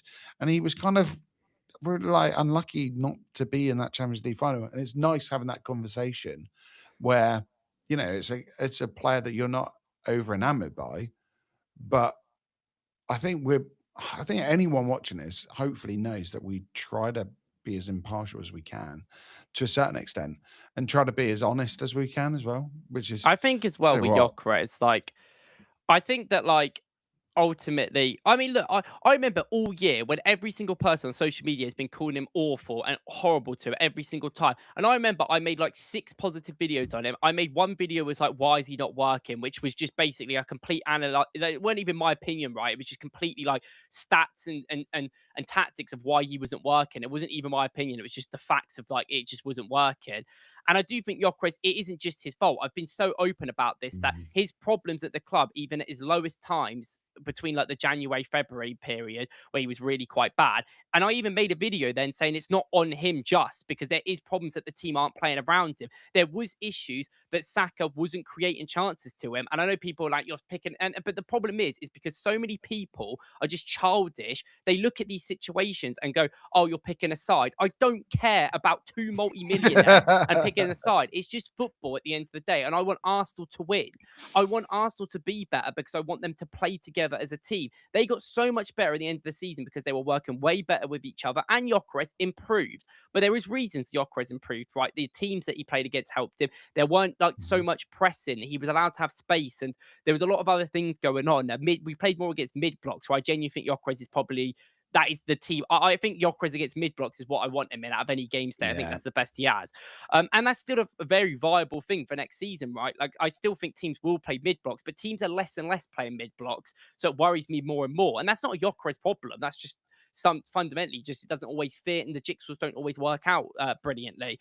Doesn't mean he had a bad season, like I said last year, but the reason why I'm like this with him especially is because I feel like Gyökeres can kind of do what he wants sometimes. I feel like he's allowed to be awful and in games, and people can kind of take the weight off him. When Kai Havertz, if he dare makes a bad touch, everyone calls him the worst striker in the world. When Havertz has been consistently good for Arsenal for a long time, and it's just like Do you Gyökeres think it's never did that. part of like how they came into the club? Because I it think it's fundamentally, it's just what football fans are nowadays. And everyone has their favourites and they will stick by their favourites no matter what. It's the same thing with anyone. Ronaldo can genuinely put up 15 stinker performances in a row and people will still look you in the face and go, he's better than this player, he's better than this player. It's not his fault Portugal went out. That it's this person. If Ramos isn't any better, it's the and fundamentally that is like being on the internet making content. I understand that is what football is. Like people are just in their ways and they refuse to really divert from their way, whether they have knowledge of it or not, whether they even have knowledge about football. Sometimes people come to me and they go, oh, I don't, Zolas is a great example of this as well. The amount of criticism and absolute uproar people had of Zolas. And I'm like, do you even know who he is? And they're like, well, no, I've watched a couple of comps online. I'm like, yeah, but this is the problem. Like, I don't think he's a great signing. I don't think he's necessarily like the Vini signing and the best player in the world. And I understand the frustrations there, and it's not always perfect. And I've criticized that in this case. But like, I've watched him loads. I've watched him in real life, watched him in person. I've watched 20, 30 hours of him. And even I'm like, it's probably a risk worth taking. It'll be all right. And I speak to other people in the industry and they're like, yeah, fair enough, risk worth taking. I don't think it's that deep. And then people talk about it's the end of the project. Remember the amount of people that said when Gyökeres joined, it'd be the end of the project. I said that he might not fit, but it'll be fine. We won the league. Like, it's just like, I just see all this stuff all the time. It just drains me. Yeah, I was about to say, do you enjoy the transfer window? Because you're much more in it than I am, especially doing all the analysis over certain players, like individuals. Like you are chronically online analyzing stuff. Like, do you actually enjoy the summer? I did. Okay. I think this summer has been really, really frustrating because I feel like a lot of people's justification is like, well, we won the league. And it's like, yeah, I understand that. But like, not everything was always perfect. I think you can genuinely sit there and have a reasonable argument that every single signing that we made last summer was good, not excellent. I don't really think you can sit there. Yeah. I think they all did their job, and I think they were all a big part of the bigger picture that won us the league. And I'm not going to say that any single one of them not joining wouldn't have won. And I think that when people talk about people like Gyökeres, we only won the league because of him. It's like you can make the same argument about Eze, about Hincapié, about every player that we have. I think because we won because we're a team, and that's the benefit of Arsenal. But I genuinely don't think any of them particularly had a great season. I think they had moments when they were good, right? Gyökeres, Eze, and Zubimendi are the three biggest of that. Zubimendi's first 5 months were fantastic. Then he did kind of fall off a cliff. And then Gyökeres was on and off throughout the year. There was months he was incredible, especially towards the end of the season, but there was months where he was really poor. I remember he was really good between November, then he picked up that injury, came back and was quite poor between January, February. And then Eze as well. Like he had some amazing moments. I think like March, April, he got really good, then picked up an injury and worked amazing when he came back later on. And there was moments in the season where he was just quite bad and he quite struggled with the setup. But that's not all his fault. It's not all these players' fault. Setup doesn't always work. I don't think Arteta managed the team perfectly last season. I've been open about these things. But I give a little blame to every single one of these people, and everyone just wants everyone to be blameless. Like at the end of the day, and I know we won the league and it's whatever, but if you want to consistently win the league, which Arsenal have never done, right? We've never won the Premier League back to back. Things have to improve, and that's what I expect and want and for this team. It is so weird, isn't it? Like how, like there is revisionism, and there's also this idea of like trophy, and that's it. Like context doesn't matter. If you win the trophy, they've all done amazing. Like it's so bizarre, like to kind of teeter on that line of one or the other. I remember looking at the midfield. So Bruno, hopefully, will get done by the beginning of next week. Him coming in, I look at the midfield as like an embarrassment of riches. I said on here. The talent we've got is unbelievable, from like Miles to Declan Rice to Zubimendi to Bruno to even Norgard. I know like people like view him as, he'll go out the door. I wonder if he'll just stay because, numbers being numbers, and I think he's good head to around, but he was a Premier League captain. He's not a mug. And then you've got your Ezes, your Odegaards, your Marinos. Even on top of that, like Ethan Winery, Max Dowman, Saka's played at 10. There's so many different options in that midfield. But I remember a point last year when Zubimendi was at a downer, Miles Lewis-Skelly wasn't playing, Marino was injured, Odegaard was constantly injured, and I was looking going, oh my God, our midfield is a catastrophe. I just remember going, we are going to struggle so much. If this continues, we can't win the league. And now I'm here looking at Bruno coming in and go, it's all solved. It's all fine. It's so mad how things can change. Beginning of the season, looking last summer, and the sheer amount of deals that Berta did, and I went, okay, I'm not happy with every profile, but at least he has addressed every single position we had a problem with. And it's that thing of like, getting that balance, isn't it? Of like, okay, I don't like all the players, but at least he's addressed everything. Because years gone by, we didn't get the right players, and we only addressed like two of the things. Like the left wing being a prime example. How many times have we said left wing's a problem? And I think like Madueke, someone's mentioned on here, I think we'll get into him in a sec, but Madueke coming in, part of it was that he could go on the left and the right. Eze, coming out on the left and as a 10. Hincapié coming in, centre back and a left back. Mosquera, like Zubimendi, they all had their parts to play. So like Madueke, yeah, he didn't have an outstanding season, but Saka was injured right at the beginning of it, which kind of softened the blow about getting Madueke in. I think that really helped him with the fan base. But if we didn't have him, that could have been a really big problem. And I've got faith in Ethan for the year before. He did really well. But throwing him in from the start of a Premier League season, I don't know about that. Max Darwin, you couldn't have put him in at the beginning of that last season. So it could have caused a huge issue. So at least we got the players in. And I look at it now, transfer window, and go, whatever happens, I'm going to be optimistic. I'm going to be positive about our recruitment because track history with this recruitment team on a whole is that it's been an upward trajectory. You know, like, Well, in defence, it has been, yeah. yeah. So, like, I still think the not, attacking recruitment has been poor. I still don't really think it's been great. yeah.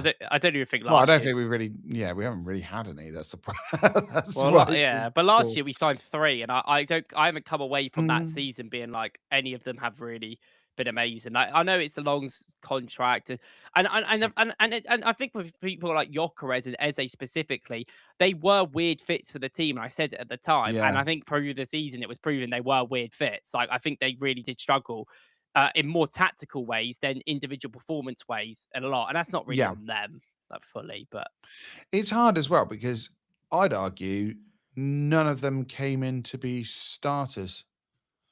So, like Victor Gyökeres, you know, chat. Let me know what you think. But there's definitely an argument to say that Havertz was still going to be starting the season last year, and then he ended up injured. I mean, Victor yeah, Gyökeres, the but amount he came in, it's even if he came in as a starter, he didn't come in on massive money. He wasn't like if Alvarez comes in, I can't imagine a club having any excuse for him not to start. Like he's yeah, but going to come in as a I don't know. I don't look at football like that. Like, I just think like every player is transferable. Like, I think I kind of agree with like the whole notion of signing backups. I think it's dead. I think that's kind of not really a thing anymore. I think you buy youngsters who can probably come into the team, but that's why the Zolis deal has got some criticism, and I think that is fair criticism. Like, I think that every play, like, I think Gyökeres going into last season was still expected to play like 60% of our games from starting, but I don't think he was starting every game. But then I don't think any player in our team is, other than Saka, if he's fit. yeah. And Rice, maybe you could argue, maybe not now, but like at the last season, like, and there's some of the defenders, and I think that's the best way to do it, right? Like, Man City did, like, other than Haaland, who is genuinely like a world class, incredible talent, even Doku took many years and months to get into that team and actually play. And even then, like last season, Man City and their wingers, they go like 50-50 with them all. They all play. Cherky was out for long period. Loads of people putting him in Yeah. the Premier League 11. I was like, he missed tons of games. I think that's just how it works more. Like, I think that I think Eze was the more starting wing player. I don't know if that was his idea, because last season our main goal should have been to buy a left winger, and ultimately we came away with Madueke and Eze and kind of tried both of them somewhat in left wing like 3 times, and they both really didn't work because we barely tried it, and then we gave up, and then we went back to Trossard and Martinelli. So that was, I don't really think what was probably planned before going into the summer, because I think we wanted a left winger. But like Eze, we spent 70 mil on. Like, he had to have started, in my opinion. Like, I don't know if that's for Odegaard or with Yeah, I Odegaard. completely forgot about Eze. Like I was classifying him as a midfielder, but yeah. And Zubimendi was definitely a starter as well. But Oh than yeah, that, like, I mean, I had Zubimendi down as signing of the season at the beginning of the season. That was my shout. Do you know he's going to play the? You know, one of my mates was saying to me the other day, he was like, "Oh, what do we do at Norgard?" And I was like, "Do you know what's funny? Zubimendi's dead ass going to play the Norgard role next season. He's just going to play a bit more than Norgard, obviously, because he's going to trust Zubimendi much more than Norgard. But I mean, he dead ass is going to play that role. We've now got Miles in midfield. We didn't have Miles at the start of last year in midfield. He didn't play him, and then now we've got Bruno as well. And then Marino's fit. If you want someone to come off the bench late on, he will do that in midfield. I genuinely don't know how much Zubimendi's going to play. Like, obviously, we need the players, and it's so important to have that depth there. But like, how much is Zubimendi? I would be so interested to see how much Zubimendi plays next season. So interested. I mean, he got run into the ground. Like Arteta has obviously got a huge trust in him. Like, I can't remember who it was.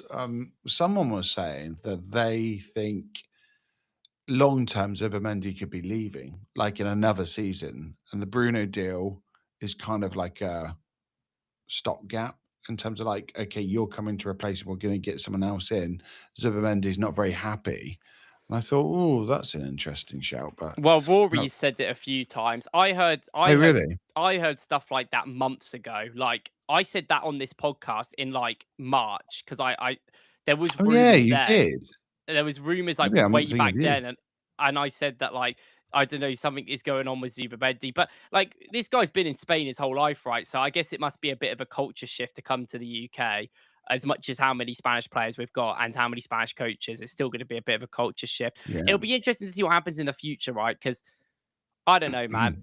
We're in a situation as well. If some of these players win a couple of Premier League titles and a couple of cups, like, is there anything more to achieve? Yeah. Like we're at like I don't know, man. Like, if we win the Prem next season, there might be players that go, "Well, I've won 2 Prems now. I want to go to a different country and do something there." And I mean, we're at that level that genuinely might be a consideration. God, that's weird, isn't it? Let's go through some of your comments, guys. If you haven't, make sure you like the video. It really does help with the channel, especially the size of channel I've got. Hit the subscribe button. Are you guys familiar? So this is from New.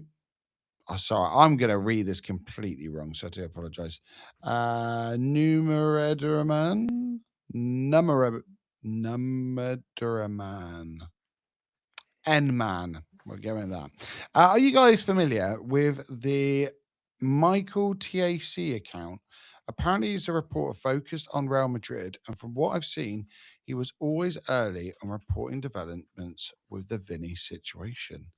I can't say I am. What's it, Michael? I presume this is on X, N-Man. Michael TAC. I'm going to have a little look. Have you heard of them, Reese, or not? I might have honestly. There's so many accounts, especially Real Madrid focused, that I have been keeping a big eye on, but I get really confused because there's so many of them. No, I'm not following them. Interesting. I might need to have a little look at that. I'll have a look at that, N-Man. Junior Boss 35. I would sell now Nelson. Yeah, here's another one. I forgot he was here. 100 grand a week he's on. God almighty. I would sell Nelson, Jesus, not Nelly yet. If Vinny came in though, Junior, would you then let Martinelli go? Let me know. N-Man again, he Vieira. made a tweet like 4 hours ago that Vinny is definitely going to leave Madrid. And 1 hour ago that Arsenal and Madrid have started talking about a fee.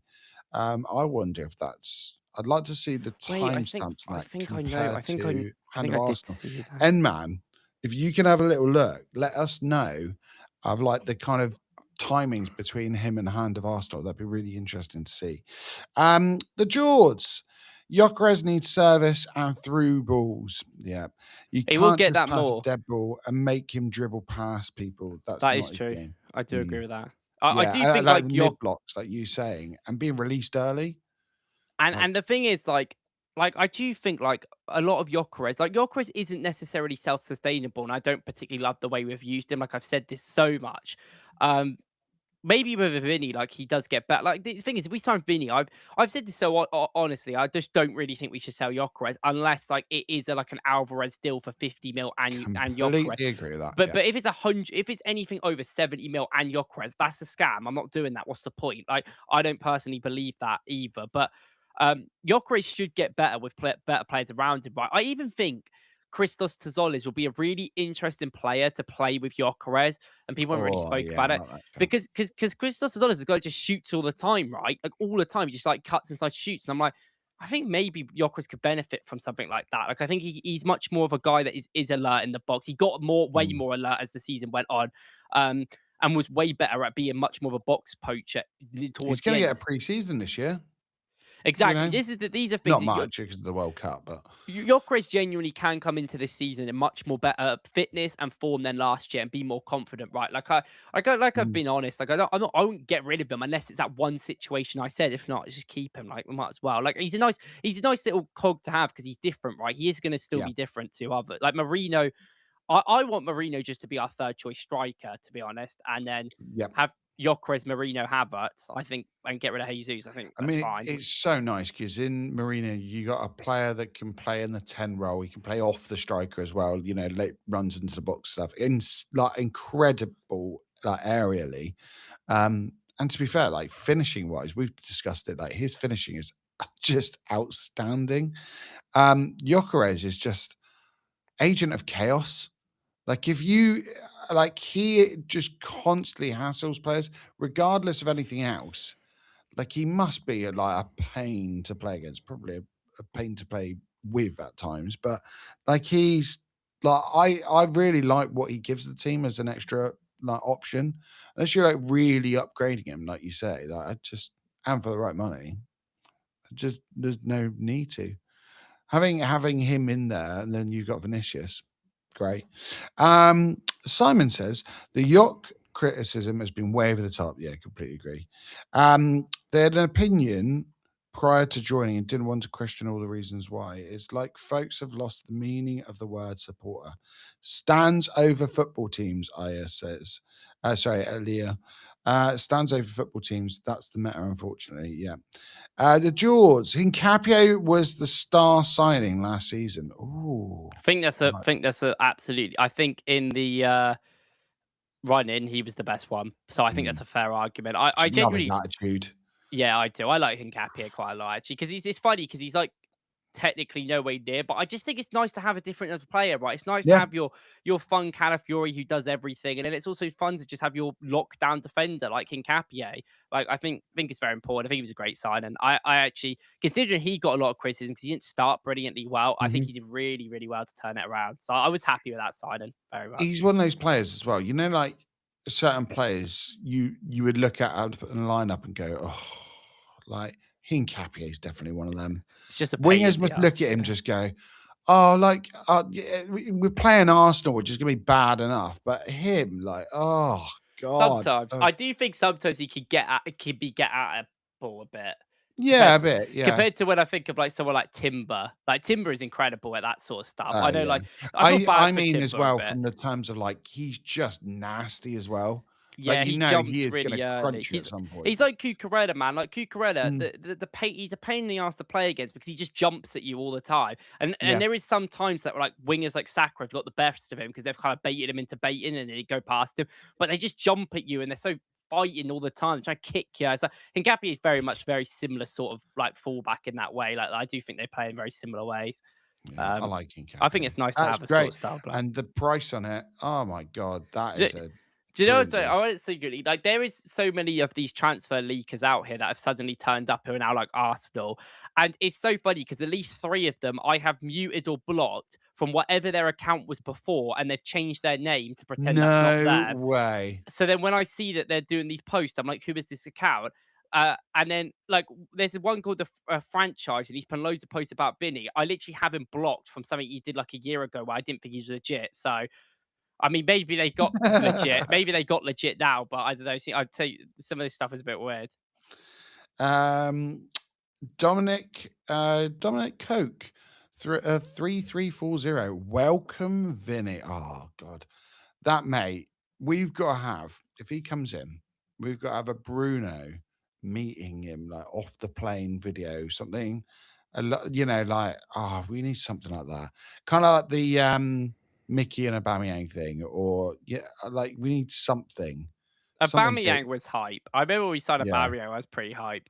That 'Cause was mad. January signing as well. Like Aubameyang was a big boy player. I do remember him from like I was like and that was good. the character, like the masks and the cars and stuff, like just Aubameyang as a whole was like Arsenal.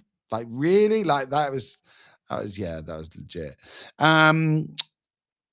Simon says Hypno. The game is too intense for players to start every game. I could see Barca or Real going for Hom. Yeah. Let's get mine early. Reyes 2.0 from Samaj Drofla. Reyes 2.0. Does he mean in terms of? Let me know.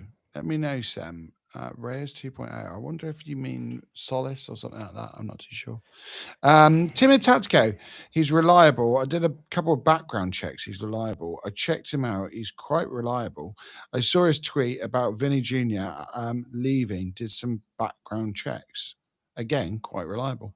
There's a reliable source there. By the way, love the podcast. I'm much guys. more Keep it up. willing to Thank you, believe Tim. sources than other people. I think a lot of people just kind of like, I mean, I'm on the internet a lot anyway. I see a lot of stuff happen, and I can kind of tell when like things I think are a bit weird and stuff. But that's the thing with Hand of Arsenal, right? He says stuff in his reports that I'm like, it's so specific and so like unique that I'm like, at this point, like as much as you might say like, oh, he hasn't got things right. Like when I look at stuff, I'm like, there's just no way you would make that up. Like you just wouldn't Yeah. make that. Like, he clearly knows something, and also he's been quite reliable for years now. So it's like that sort of level in there. But I just think some of the things like when I can't remember talking about like certain things, I was like, what are we like? Fair enough, sort of thing. I have one person that I chat to occasionally, a lot more currently with the transfer window coming through. The same person that told me about Rodgers back in February and the contact there. And told me early doors about Eze. What was the other one he was talking about? There's something else. I've Wow, forgotten what it was. you should become an ITK. Yeah, no. Well, I mean, everything they've told me has always been bang on. So when certain news comes out, like Bruno, so yeah, that's another one. And they were like, oh yeah. There's news about Bruno, blah blah blah blah. And I went, oh, okay, this thing's got legs. That's the only person I always kind of double check with. Like in terms of people that I look at, it's really David Ornstein. Romano to a certain extent, more like closing things rather than like like when he's like, oh, there's an update. Like, yeah, I'm not even going to read it. Like for Britshire, I'm just not going to bother because he's obviously cottoned on to making money out of this whole thing.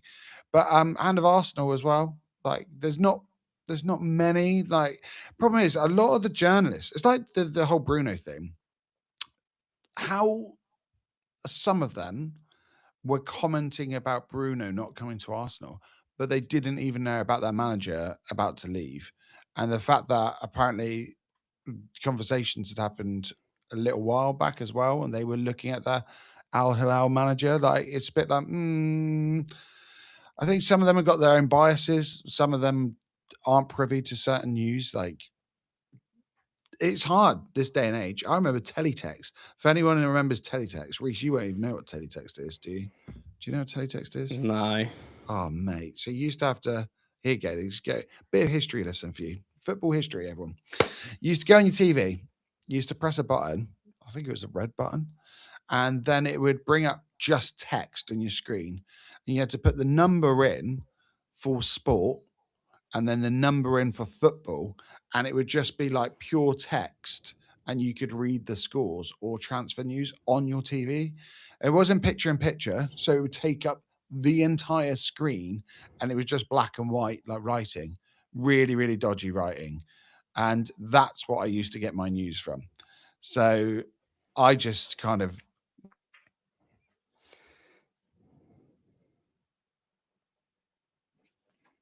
Oh.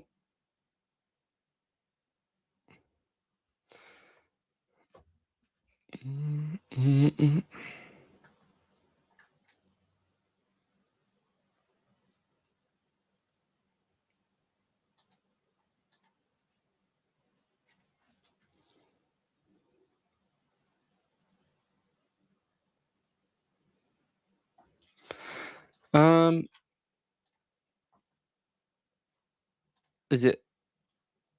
Oh, I think he has frozen. It is just me. Hi, cat. I didn't know. So, yep, it is just me. By the way, Hand of Arsenal's tweet, by the way, guys, if anyone cares, it got nearly 15 million views. It was posted 2.5 hours ago. How can you have that much motion? Yeah, I will say on my obviously people know that I have a lot of opinions about journalists. I'm not exactly quiet about it. It's probably something I care about quite a lot. actually. Maybe even more than football sometimes. I just think how things are reported is very important. I think journalists are pricks. Don't listen to any of them. That's what I would say to you guys. Maybe, actually, no, just listen to who you care about. I don't care. People can make their own assumptions and make their own opinions. I do. There's certain ones that I understand. Even in certain situations, I think everything's a bit different. But like, yeah, just take everything with a grain of salt. Don't take everything legit. I would say because things can change. More importantly than people being wrong. I think. Hello. Yeah, I leave you for that long and you start talking about journalists like that. I love it. But you were like talking about like who you trust, and I was like, well, yeah, all journalists are pricks. That's what I said. They are. Bro, the ego of some Uh, of these ego of journalists in 2026 is crazy, guys. You can't even speak to them anymore. They just ego you. It's crazy. oh, guys, I do apologize because I am flitting around on here. Something's obviously just happened with my internet connection, I think. So I do apologize for the stuttering on here. Hopefully, you guys can hear me all right though. But yeah. Did you see that Hand of Arsenal's tweet has like 15 million views? Oh, mate, it's mad, isn't it? It's If I was watching Spider-Man right now, I'd be so angry. I remember when I went to watch it on Wednesday, I was like, "Oh, there better not be any leaks," because I was like, thought when I watching Spider-Man, if I was watching it right now, I'd be like, "What is going on?" oh man, yeah. What an evening though.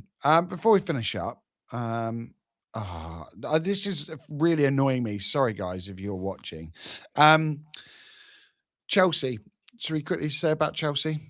So 15 points they were deducted. Then it went down to 6 because I think they reduced it by a third, but they couldn't, so they had to round it down to 6. Then they reduced it to 0. And then they've just decided basically to do nothing about Chelsea, which I find absolutely hilarious. 10 mil, is that enough for you, mate? I don't know. I don't know, man. Okay. I don't know, man. I spoke to someone earlier about this. They asked me my opinions, and I just went, I don't really have any opinions. It's just things happen, I guess. Like I don't really care if Chelsea get. Unfortunately, I don't really care if Chelsea get a 10-point deduction. I know that some people will be sad to hear that, but I don't know. Like I don't know what the severity of the situation is. I haven't done too much research into it. It's just the same things from years ago. It's hard to prove things that happened 10 years ago, right? So I don't know. Yeah. I mean, it's hard because apparently the news was going to be broke anyway. It was leaked. There was like, was it Cyprus? There was something happening with there and HMRC. So I do find it a bit like maybe it's the cynic in me, but them supposedly helping with the investigations. I'm like, that shouldn't even be a thing. That should be taken account. Like, I don't care. I don't care that the new owners have helped out. And like Simon says here, I'll be amazed if Everton and Burnley don't sue. Like, it's No, but they're just different. I actively had this conversation earlier with someone, and they said the same thing to me, and I went, "It's completely different because you can prove that Everton spent too much money and didn't go into the PSR rules because we have financial records that they went 10 mil over." But all of this Chelsea stuff is from yeah, so many years and such like from the space of 12, 15 years ago to 8 years ago or whatever, from a different owner that they just don't have the like. It's not even just they're hiding it. It's just they just don't have the evidence, right? The new owners don't have that sort of documentation. Everything in football changes so often that people don't have documentation from 10 years ago. That's why when people talk about net spend, it makes me laugh because I just don't think Arsenal are thinking about when they signed Nicola Pepe for 72 mil all them years ago. I just don't think they even care about that anymore. Like that's past now, that's gone. Like they don't even think about that. It's very different situations. Like it's also very different in terms of how the money's been worked because this is based on like agent fees and stuff rather than necessarily like active PSR stuff. yeah. But like, yeah, I understand they'd be frustrated, but I mean, two wrongs, one don't make a right, and I also think it's a very different situation, unfortunately. My biggest problem with it is simply that when I read through a lot of the statements, one of them was that the Premier League themselves were saying that it wasn't, there was no sporting advantage. And they were the ones that were saying that it needs to be reduced from the points. And I think, I mean, maybe I'm just completely out of touch with the whole system, but that's crazy for me. It should be like, here are the facts. You, as an impartial entity, need to judge it and need to make a decision. Like, why are they being biased towards Chelsea? Like, I find that really bizarre. I know Magic had alleged or kind of insinuated that maybe there's some kind of deal being done here, and with the whole Man City thing as well. Um, so maybe there's something in that, but I don't know. I just found it really weird to read that they were saying there's no sporting advantage, because regardless of how much was spent, which players were brought in, it's all affected their trophy haul. It doesn't matter. Like, it's To an like when we had a extent. discussion. You Pardon? can't prove it though. This is the thing. It's the same with court of law. If it's the same with it when we talk about certain cases in the law, it's like at the end of the day, this person might have done it, but you can't prove it. Like ultimately, Mm. even if these players did impact them, that it is given 10 mil to Hazard's agent. Actually, was that an extra incentive to convince him over joining someone else? Like, we never know that, and we don't know if that incentive of that player, because they could argue, well, if we didn't sign him, we would have signed someone else and still been good. You know, the whole argument I have about half of Arsenal's players last summer. I think it's so hard to actually substantially prove that you got a sporting advantage. And what is a sporting advantage, right? Like, what is that? And this is the one thing I actually know about, because I've seen so many business people that I've watched so much people talk about this, about certain situations with City and also like with FIFA and stuff, of like how much of a sporting advantage are you gaining from these decisions, because you can't really prove anything, because it's more like retrospect or more like indirectly this has happened that has won us the league, but it's not directly. Like, you sign in a player for 10 mil more, it's 4 years ago, didn't directly win you the Prem this season, but it could have, maybe, but you can't really prove it. Yeah. And I think that's the issue with these situations, because you can't really put sanctions on things that are so definitive when it's such a like up in the air situation, especially in this situation where it's a completely different ownership, right, that did that in the first place. So they won't even have a clue, the new owners, have been like, well, we don't know. So it's like difficult to prove. Yeah, I guess it is probably, from a lawyer standpoint, it's something that I'm not aware of. Like, I mean, Timid Tatsuke said they won a league title in that time, and like, it is true. It says in that time they signed Hazard, who was wanted by Arsenal, Man U, and City. Willian, who got hijacked. I mean, it's so hard because, as you say, how do you prove it? Like, I would love at one point for it all to come out, because I'm pretty sure we're all aware that Chelsea did not play by the book.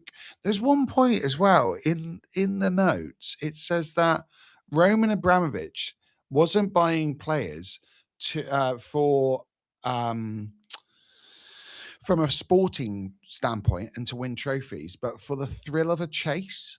And I was like, well, that's just not true, is it?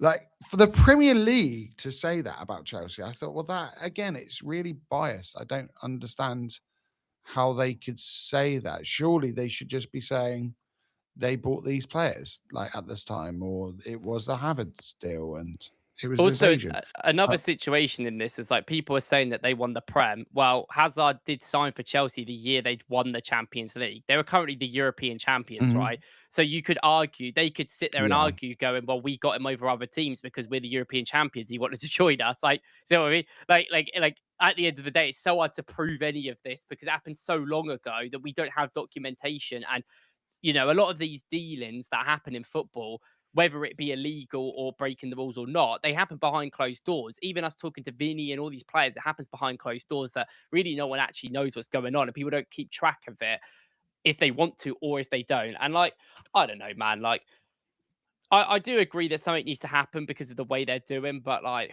I don't know. Like, I'm just so fed up. I don't really care anymore. I'm so fed up of like, who cares? If they get a 10-point deduction, it really wouldn't have made much difference. Like, it really wouldn't have. And I just don't like, because they still would have just gone and done it anyway. They would have still been good the next season after. Like, it's still a slap on the wrist, in my opinion, even if it is a little bit of a point deduction. They're never going to get repercussions for what they did, any of these teams, I think, even if they do Yeah. get points deductions. So I think it's screwed. I Yeah, think we'll have to wait I and see think like about that. I'm much more interested in what FIFA are doing in that whole situation than Chelsea, because I just think Chelsea, I just don't care. Like, it is what it is. But I think, like, when there's clear corruption or clear people um trying to make the sport a worse place in front of us, where we don't have to speculate whether it's behind closed doors or what's happened, then I'm much more like applicable to it, because that is what this FIFA thing's happening. This is happening in front of us. This isn't like the Chelsea situation. I also will say the last thing on the Chelsea situation, it's difficult for the league to really win, because I said this to my dad earlier. The thing is with the world, right, is that there is people in charge. There is a certain system in place. But if every single normal person upheld up like they had a revolution, they were annoyed, and they all had the same goal, then ultimately they don't have the power, the people at the top, right? You can take this into football. Mhm. UEFA have the power in the Champions League, but we saw it with the Super League, right? The football clubs are actually got more money than UEFA and can bully them in court, which we see Man City do, PSG do. So they can just do what they want to an extent. If the Premier League say, we're going to put a rule in where you have to, I don't know, you can only make one sub a game, and every single team in the Premier League said, no, we're not playing until you change that rule. Well, what are the Prem going to do? Just not have 20 teams? They're going to just have to do it. They're going to have to give in. And it's very much like this FIFA situation I talk about. Like FIFA put these things in place, but if your UEFA aren't going to turn up to your World Cup, then it's not a World Cup, and then you're not going to make the money that you said you were going to make, and your plans are not going to happen, because at the end of the day, you don't have the power when everyone is unified. And I think that's the same with anything with here. Like, I think that could be applied to Chelsea as well, and the clubs. Do you think this whole FIFA thing, as soon as you've mentioned it, do you think this ends up with a change in president? I think it has to. I think it has to at this point. And it's funny because it's Yeah. like Infantino's kind of like, he would have been fine, right? He would have kept his job, and he shouldn't have, but he would have kept his job anyway, because it's just like he dictates and that's what he wants. But he's kind of flown too close to the sun, right? He has caused his own problems here. He has tried to make it a private limited company, get shares from people that are, like, the major guy that wants to buy shares of the company that he is starting is the brother of the son-in-law of Donald Trump, which is already like, well, that's too close to me in terms of presidential, which we know he's already friends with. So that's already like a conflict of interest.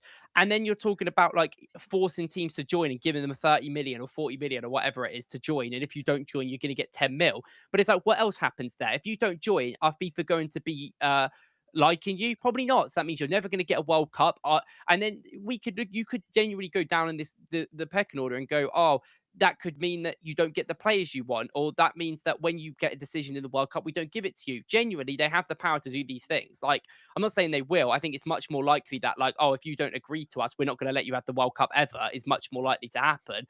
But it's like, who knows what the lengths of this can happen, right? And I think it's crazy. You're selling football out to make more money for them rather than to Yeah. the sport for no reason. FIFA makes so much money. There's so much money in football. We don't need more money. They need to actually make the product better. Putting 64 teams in 4 quarters is not making the product better. Neither is having Justin Bieber. See, I can understand commercially what doing something like that a bit more, and I don't think that's like that big of a deal. Wouldn't it make sense? I mean, for me, if you're going to do something like that, then have something, like the Olympics, where it's more cultural and it's to do with, like, I would quite enjoy that, or to have, I thought that Shakira, that's like a missed opportunity. I Well, think Justin Bieber singing like Despacito. Is it Despacito? Is that the? Well, you got 2 Spanish teams, like, like it would make. There's certain ways you can do it. I just don't think it was well thought out at all. I will say though, like, one, Shakira was there. She did perform at the closing Yeah, and but I opening mean, ceremony. And yeah, I 2, think like, it's like a missed at the end of the day, opportunity the like, way you that was want done. culture, but like, it is in America. Justin Bieber is like, I know he's Canadian, but like, it's still North American culture. Like, I know like people might think culture is like certain countries and stuff, but that was there where the World Cup was. I don't mind stuff like that. I think stuff like that, I get why people don't like it, and I get it annoys me watching it where it's half an hour long. But ultimately, like, commercially, I get that more. I don't really care about that. I care about things that actually impact the game, which is like 4 quarters, which does impact the game. The fact that we had World Cups in the winter, right? People don't really talk about this, but I was so outspoken about this when it happened. We should never have a World Cup in the winter. I'm sorry, but like, it just doesn't make sense for scheduling around the world. It just doesn't make sense. And maybe one in every 50 years you could justify, but I mean, I'm pretty sure the Saudi Arabian World Cup, which is going to be the 2034 World Cup, is in the summer, but that's next to Qatar. So why was Qatar in the winter? Like, I don't know, man. These stadiums have got enough money to do aircon and that. And we saw this year, like the Mets anyway, doing it in summer in America. They could have just done that in winter, arguably, especially with their season is also on now. So it's like, But I don't again, know, man. that goes back to like the hydration breaks with like I'm fine with teams having hydration breaks if they need it. But when they're in aircon stadiums, like, just don't lie to us. Yeah, Don't lie to us I and say, agree. "Oh, it's for protecting the players," where you're not allowing fans to bring in bottles of water at some of the venues. Like, it was never about safety for anyone. It was all about commercialism. That's what it was about, And and capitalism. it's And this. he's proven it now with what he's doing. And the fact that other employees have come out, other directors have come out from FIFA and said, if I lose my job, albeit, but I'm not happy about this and this shouldn't be happening. I thought, I mean, that says it all. But It's it's even like it's just with everything they're like this. Like, why the amount of, like, why was there more teams this year? People act like they care. It's not. It's because of money. That was the only reason why they yeah, went to put up to 64 teams. Is because of money. The only reason why they do anything in this World Cup is just because of that. When it's already a sport that makes so much money that I don't understand. I don't understand why that's what everyone cares about at the top level. I've said this so much in my life, and I get people don't think like this, but if I made 1 million in my life, I genuinely would be calm with that. I don't see the point of making 2 million. I've made a mil. You know what I mean? Like, I don't know. yeah. I'm just not that sort of guy. I'm not like insanely motivated to consistently make money forever. I'd rather just enjoy my life. I will always do that.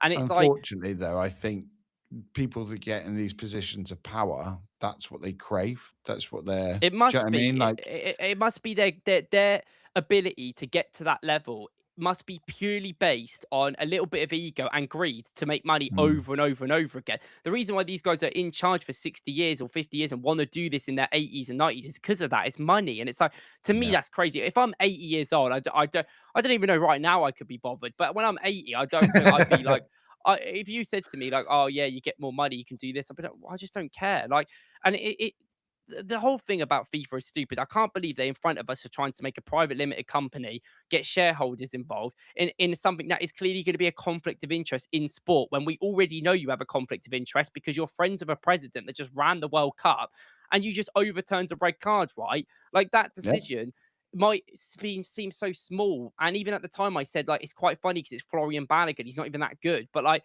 ultimately it will be a big thing and it is going to be a thing that's spoke about for ages. It's the I don't know. precedent it sets.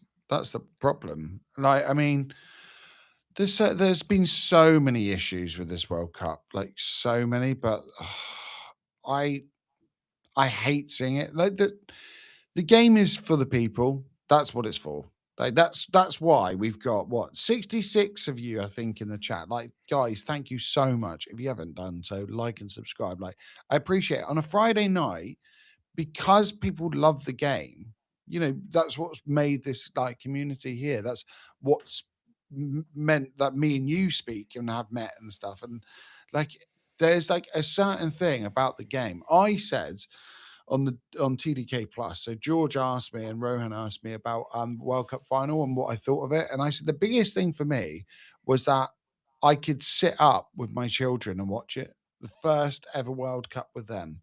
It wasn't about who won. It was just about that memory. FIFA are taking it away from people.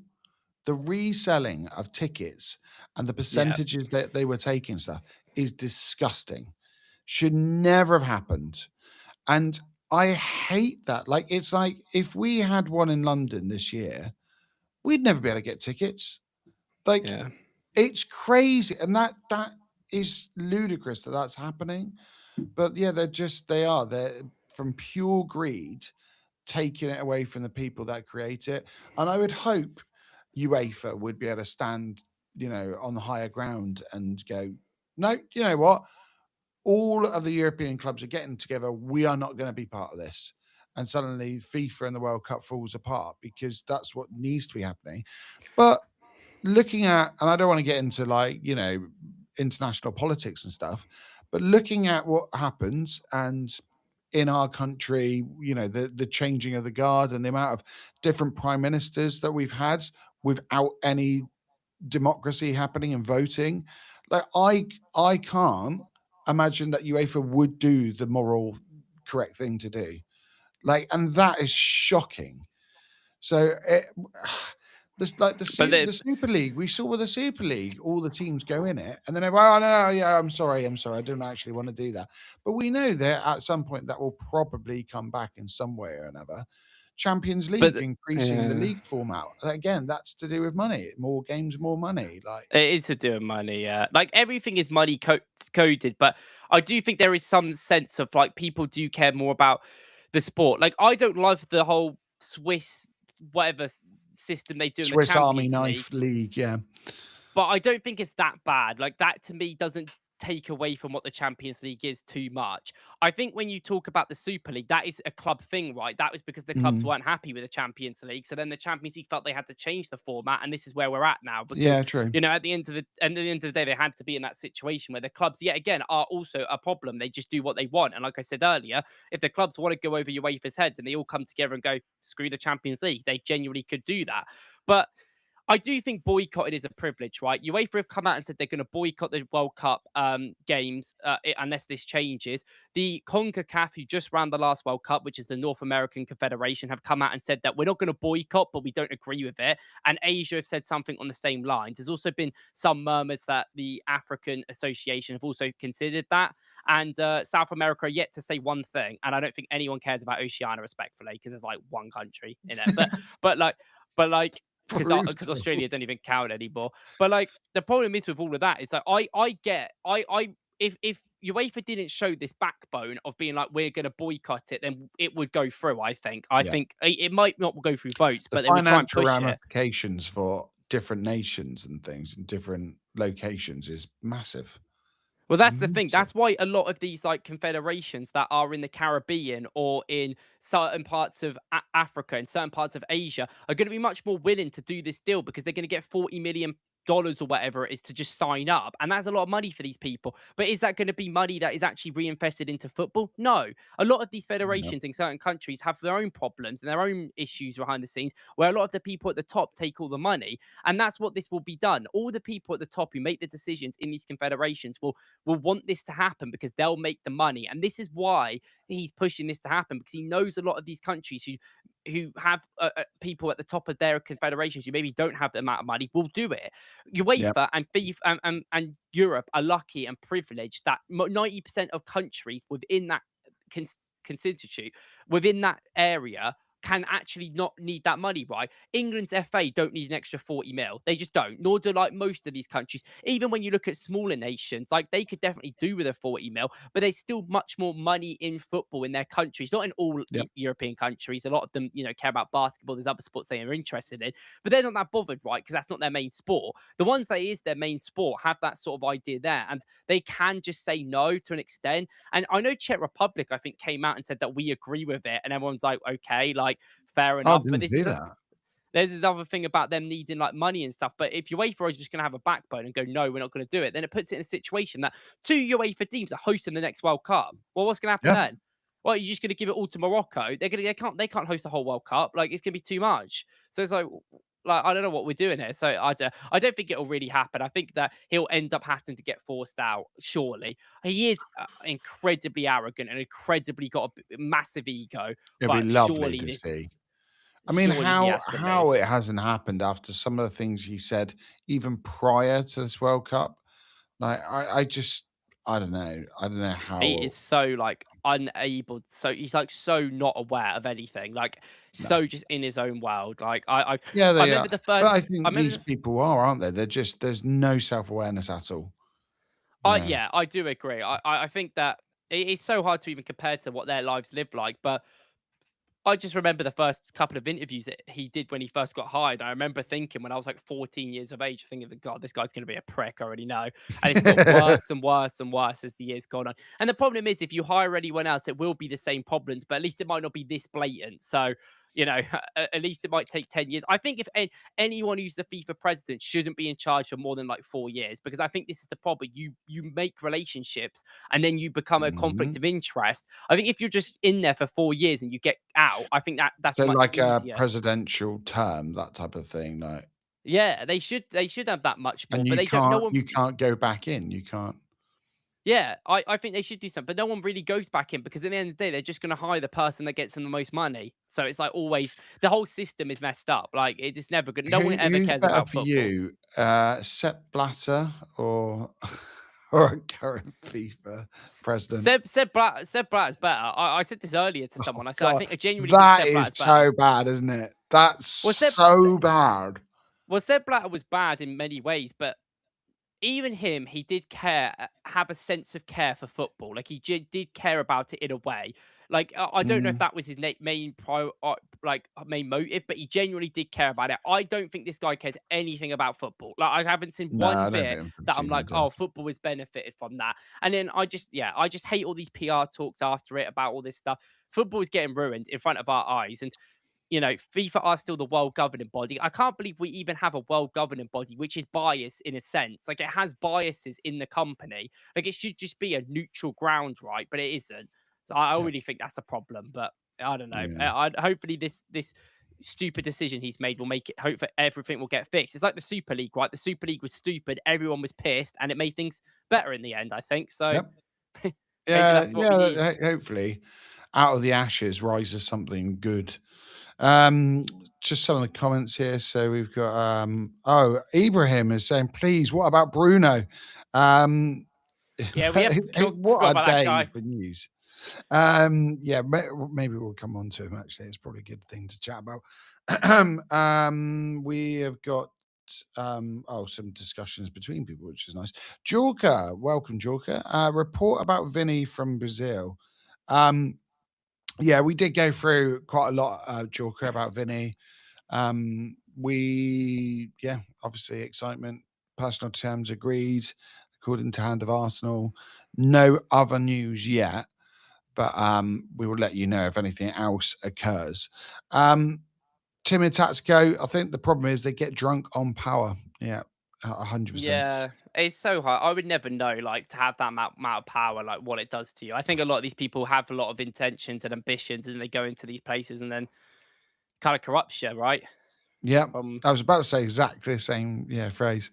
Semaj, how many times did you see Infantino?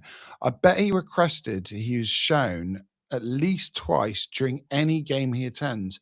Who gives AF about the FIFA president attending a game? Honestly, just show the fans. Like I agree. 100%. Like, It's also didn't he the didn't worst he thing is leave they one game and go to another? yeah, Or it was go that to like another. a But the worst thing is that they show him. Oh, and like this is the most nerdy thing I'm ever going to say in my life. But they show him over the game when I'm trying to watch the build up and the press of teams. Like I like am and like completely with you on that. And like I care about these things in football. I know not everyone does, but I care, especially when I watch football, like seeing how just basic teams, how they build up, how they press, how teams are trying to go at each other, and they skip all of that out to see this bald guy that we've seen 400 times ever. I can't leave him alone. I go on the internet. He's there. And it's like I just don't want to. I completely agree. That is stuff that I think is just naturally making the game worse, right? Like that Yep. is stuff that I just, It you know I'm what? with you. That is a quite a big cultural thing as well, because noticed they were showing a lot of like superstars that are attending games. We get a little bit in the Premier League. You know, you might see, I don't know, the Gallaghers or something like that, or like a former player like Thierry Henry in the Emirates, something like that. But it's not a big thing, and it's just very, very brief. And to be fair, Premier League coverage is usually at like a downtime, like during an injury or something like that. Of it's really momentary, but in the UFC, for example, they've done that for a long, long time. And I think part of it is to raise the profile of the sport, being like, look, big stars should be here and more people should be watching because these people are. It's that kind of idea. But the way they were doing it was just completely wrong. Like you say, even at a dead ball situation, like a cross or a corner into the box, I love looking at how the team sets up, especially if it's Arsenal. I love looking and going, okay, are we doing this thing where they're all starting at the back post and running in? Are we doing this thing where they're all starting at, outside the box and moving in? Have we got a blocker in front of the keeper? Those little things, the little geek inside me comes out and I want to see it, even at a dead ball situation when no one's even kicking the ball. Love watching that. I don't need to see like these people. I Who just we don't don't. we don't even know. Like, the problem is the intention as well, isn't it? It Mm, never so I say this a lot, like, we never know who's there and who's not for football, but it feels like a yeah. lot of the time some of these people are planted. I watched WWE. WWE got taken over by TKO, which is a company which merged the UFC and the Yeah. WWE together. Now the WWE thinks it's the UFC, and they do this every single Raw. Oh yeah, here's this guy that, like, he fought in UFC because he's in our other company. It's like, I just don't care. If I wanted to watch UFC, I'd watch UFC. UFC and WWE don't even have the same audiences, right? They're completely different Yep. products. So it's like, what are we doing here? But I will say, I'm like the worst person to talk about this because when they do, when, like, the players come down like to the byline in football, when they zoom in on the players, I get so angry because I I am with want you on that. I want to watch the football from the above so I can see what's going on. Like, I want to see who's in the box or what's going on. I don't want to see a guy just dribbling past, like, especially when it's like Martinelli and it's like, oh, bless him. It's I was like like, in the World Cup I with want to watch it. Messi. Like, I want to watch him. I want to watch him off the ball and be like, what's he actually doing? What's he looking at? What picture does he see? Because I mean, there was so much about, oh, he walks this many kilometers during a game and he only runs this much and he only has this many sprints. For me, I'm looking going, this is the greatest player of all time. Let me see what he's actually doing. And so often, like you say, it does. It just goes in on the player. And It's sometimes just it's too nice much. It's if you just too get like a much. one-on-one and you're like, okay, I want to see that. But why not just show it in a replay then? Like, Yeah, I think that they should do the slow mo replays, like the zoom ins for the replays for the comp makers. Because I do like it for comps and dribbling, I understand. But like, yeah, a great example of this is when like four people tried to take out Messi, England, Argentina, and I just didn't see any of it because they zoomed in and they can't track it. They're like, "What's going on?" I'm like, "Just play it, just zoom out so I can see it, and if we can see what's going on." Because I think that moment everyone really spoke about because he got ruined by the camera work, and I think like they're just doing too much. Like, personally, as yeah. someone like cares about these stuff, I just think they do too much, and I'm like, Wasn't there? I'm sure there was a period where you could choose the camera views on like Sky Sports and it's stuff. like a TNT thing. I think like they did that quite Yeah. a bit on BT and stuff. No, just let us do that. Like it's Same with 2026. commentary. Same with commentary. It's Yeah. 2026. Let us Yeah. choose our When do commentary. I get to just choose Wackle's commentary? Like Not. when I don't know. I think I'd start going rogue if I was commentary. After like 20 minutes, I'd be like, right, who cares? Let's say what I want. But it is funny, you said about intention. I won't mention this person's name, but I had a chat with someone that was on like a main broadcast, and they were saying that a lot of the other people there were like influencers online and not paying any attention to the games. And I'm like, oh God, that must be so No, infuriating as a fan. bro. And you're like, I want to watch this game, and people around you are just not paying attention. Oh, that I yeah. thought, It, oh, it's the same with and anything. obviously the intention is just money. It's a financial thing of, It's oh, a, it's look, a, it's so first world problems, but YouTube did a collab with the World Cup and had sent loads of creators there. None of them creators would barely make any football videos ever or any interest in it. And I'm like, oh, like, I just think like that's oh, disrespectful. There's YouTube making tweets about tactics and going, oh, I'd love to watch a video on this about this tactic. And it's like, no, you wouldn't. And also, you don't care. Like, there's so many people that do tactical content that you couldn't care about at all. Like, don't. And it's like, it's just like, come on, guys. Like, I don't know, they man. Like, definitely need to talk to the public more. It definitely needs to be something there's so where, many people that love football. Just send yeah, people to football games who love football. It doesn't have to be me. I don't care. But I just would rather see someone that I know it has does have to be passion. me though.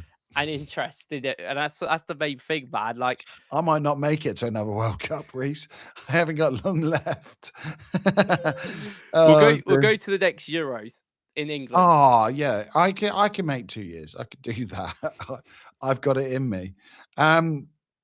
So I mean, there's so much in here, guys. Thank you Yeah, so we much. do. I do say the two things I want to end on or whatever is Yeah. like Bruno signing. That's cool. We have spoke about Bruno a lot in the last week. We spoke about him a lot. Just quickly, right, Bruno, let's do this. Ready? I'm just going to do question answer. So no long answers, Reese. Okay. It's got to be like 1 sentence long. Okay. 90 million euros. That's the most recent thing I've seen. Too much? Yeah, probably. I would say it's too much. Are you okay with it? Yeah. Nice. Yeah. Okay, sick. Yeah, I cool. am. Does he change the way that we build up? Does it change fundamentally our kind of playing out of the press and playing over the press? Does he change that at all? Or does he completely change it? What's your view? I feel like we might try and do some of the same things as last year, but now it's just going to be much easier because we've got a natural passer from deep. Yeah. So, like, I think the build up will be better through that. But I think how we use Zubimendi and Rice at the start of last year might be how we use Bruno and Rice together. I don't think Rice is going to start the season though, because maybe Bruno plays with No. a Zubimendi or a Miles instead, and maybe that changed it up a bit. But I still think we'd do the same sort of build up, in my opinion. I just think Bruno will probably receive from the goalkeeper at the start if Rice is not there. And then maybe when Rice is there, they'll switch that a bit and it'll be like more 50-50 a little bit. Nice. I like that. Thinking of that actually with Bruno. So Rice apparently is coming back into training. So he's apparently asked to come back early, but hopefully that is just like Declan Rice being Declan Rice, and the club are going to go, pump the brakes a minute, mate. You could just do some physio. You could just lie down, do some swimming or something. I saw the report about Saka, and they were like, they have to tell Saka to not go to training sometimes. He keeps going, and I was just like, bro, get a hobby. Just get a hobby, man. Stop going to training. Like something else for once. Spend some time with your missus. Do something else, man. Please. Yeah, you're 100% right on that. It is funny, isn't it? Like, we've almost got the mentality at the club. There's so many players like that. Ben White's like that. I can imagine Ben White, like he's on his dog walk, pops in with his dog. They're like, Ben, no one's here. No one's doing training. I just wanted to pop in, boys.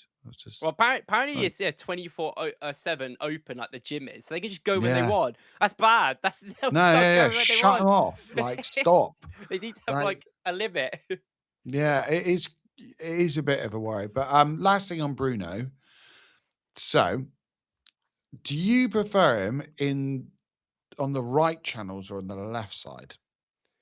I think the angles are better when he's like central coming from right. I actually think he's better in the middle, especially more in final third phase. But I think from deeper, yeah, I'd say on the right side, he's a little bit better than the left from deeper areas. And with that, do you think we'll play him on the left, even though he is kind of a little bit? Because I agree with you, but I think we'll see him playing on the left. Declan Rice being used as cover on the left-hand side a lot of the time, but Declan Rice in possession coming to the right side more often and Eze coming more centrally. Like, what do you think would be the most likely situation for him? We need to move Eze to the left more than the right because that was a big issue with his play last year. Yeah. I do also think that he doesn't really seem to like Rice in the right side of the pitch. And I think it's because when we lose the ball, he likes Rice covering on the left more than he likes on the right. And I think that's a very... Especially Calafiori's gone to right wing. That's I think that's a very pragmatic way that he looks at it. And I also think when I look at left-sided players, we already have maybe Rice who can play there. Technically, Marino, I don't think he'll start, but he can come on. Miles can play there. And we're not necessarily sure about Zubimendi, with his bad couple of months he had at the end of last season. So I think he'll start the season on the right, but I don't know if he'll stay there. Because I'm assuming that Rice isn't going to be there at the start. And I'm like, well, I'd rather have a midfield of Bruno Miles. And I'd rather have Miles on the left, him on the right sort of thing. But I guess if Zubimendi's there, then you would probably have Bruno on the left and him on the right. And then Yeah. I guess you could do all of that. And then when Rice comes back, I would assume that he would. I think he's going to keep Rice on the left and move Bruno to the right. I think he'll do. I just don't think he likes Rice at right half space as much as we all want it and talk about it. Arteta just doesn't seem very fond of it. It's going to be so interesting, isn't it? I can't wait for that. That's going to be sick. And then we've got to buy a defender. We've got to buy a defender, guys. We will do by one day. We will buy a defender. We can't go too much into that because, you know, we did that last week. Although I am going to bring out a little video on them because do you know what's been really weird is that today was like the mystery Real Madrid player. Only a couple of days ago, I saved something where it said about a mystery defender. And I was like, oh, okay, because I thought with John Stones going to Inter, looked like Konza was probably the right person. And then reports I saw saying, yeah, a mystery defender looks like Arsenal going to bring someone in. And I was like, oh, okay. So I had a couple of names, one of which was an ex-Real Madrid player who's gone to Como. Yeah, Ramon, yeah. That's not going to happen. No, I think I know who it is, by the way. Oh, go on then. I think it's the Bast. I don't Do know. You think? Yeah, I don't think we'll sign him, but I think the Bast was the one that like the club were talking to. Oh. Because he was offered to us. And I don't know, there's a lot of context clues I use, but I'd rather just sign Fresneda. If we're going to do business with Sporting anyway, let's just get the Fresneda in. Like, we're going to have to do business with them. I'd rather do that. Yeah, to be fair, Fresneda. I do think we can genuinely. I feel like I've seen a couple of leaks of Fresneda, like more and more. And obviously, I've been on this train for pretty much the whole summer. I feel like it might still happen. Like, he's a guy that we've liked for a while. I mean, Edwin put in a comment about Timber, and I do think he's bang on. Like I worry about Timber at the best of times. There's a lot of players I worry about the best of times with injuries, but Timber and Ben White are definitely two of them. So I completely agree with you. I think as the further it goes on, I'm looking at less of a hybrid centre back, right back. I just want someone I know knows how to play right back because there's too often. It's like the Champions League final. Nothing against Mosquera. I think he did like admirably, really. Like what an ask it is at his age to play out of position. I know he has played right back before, but I mean not at that level and not against the personnel he's playing against. I thought, God, like that's a tough ask. I would just much prefer having someone at right back who might not be defensively amazing or anything, but at least he knows like positionally he's been in that situation over and over again, and that like autonomous side of it just comes out where it's like, okay, I'm just doing my job. This is just what I do. Not having to, double guess or being coached on the sidelines or for me, I just think we're in a position where we got enough cover at centre back with Mosquera and Ben White and technically Timber that we're fine there in that right centre back role. Just go get a right back now. Do you know if Timber, because it was only a minor procedure he's had, isn't it? Yeah, he had an operation at the start of the World Cup, and obviously he's travelled late to Spain because he had a rehab meeting that was already which also match of the day. Yeah, literally did a tweet saying like another injury scare for Arsenal when it was literally just like a meeting that was planned. Yeah, like, but okay. like I do worry about him. I think it's so frustrating because if you go into another season with someone who's not really, I don't know, not trustworthy, that's a bit harsh, but really confident at right back, we're going to find ourselves in a position where Timber just takes on so many minutes again. I just don't want to see that. Well, yeah, it's like this is one of the moments where we need a right back anyway. Like, I guess we're keeping Ben White, but I still don't know about the longevity of him in this squad. And I genuinely Mate, think, I'm just Ben White for the vibes. well, I think Just Ben keep White him will in. start the season in centre back probably. Like, I think he'll be a right centre back against Coventry. Which sorts out build-up problems to a certain extent as well. Like, Yeah, like it's I've pretty been good. much more maybe like Timber would be better. I think long term in certain games, but I do think if you're going to have the ball, Ben White is a better player to have in centre back, and I do think we will for the first game. So I don't have an issue with that really. But I think we just need a different type of right back anyway, and I think it makes sense. You know, the options there might as well. So I mean, some really good points in here. So, like, Semaj has put hybrids are flexible, and with 60 plus games a season with injuries, hybrids make so much sense, which I completely agree with. But I just think we've got enough hybrids now. That's it's the such a way I look at them. Arsenal thing to do. Yeah, it is, If isn't they it? It's get like, anyone, they'll probably get a hybrid. I would yeah, imagine. If they yeah, can. I wouldn't be But I don't know surprised. really he's available as a hybrid. Like, I'd love Achipom, but I don't really think it's gonna happen, Oh, guys. mate, he'd be so good. But I reckon if Alonso plays a back three at right centre back, he just makes perfect sense. But there we go. Simon said an overlapping right back two. Yeah. Timid says That's something whip I a care more proper about. ball into the box. He said this is a really good point.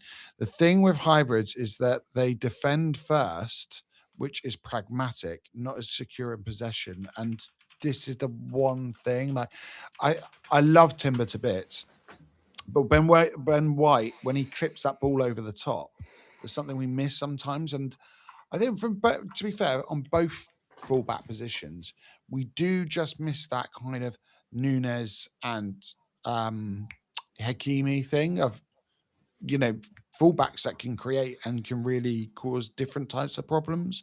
Sometimes we're too kind of rigid and too pragmatic, but at the same time, no, who am I to judge? Like, I'm a dude on YouTube. Mikel Arteta's going to win a league, so like, again, I'm happy with whatever the recruitment team do. Like, I do I'm agree sure that I would lean more to like an overlapping right back, just because I think it's the time to experiment and get better, right? I hate we Hmm. pragmatically worked for a certain extent, but we still got Timber, we still got White. Why not have a different profile in there that gives us something Yeah, different? exactly. And that's how I mean That's that's why how I I just think. don't like the Konza deal, especially for the money that's been. Cons is not going to happen. Like, no one's paying 60 mil. Well, I mean, Liverpool were linked with him, but I don't think Liverpool even pay 60 mil for him. He's just not worth 60 mil at his age. To be fair, well, I mean, actually, they need left centre back, but I just don't really like Konza. I don't even really like him as a footballer. no, I just think I he's all mean, if he right. Like, came, okay, I guess it's not a massive problem because we all know Saliba's going to come back in, but I just don't think money well spent. It's not someone who's going to raise.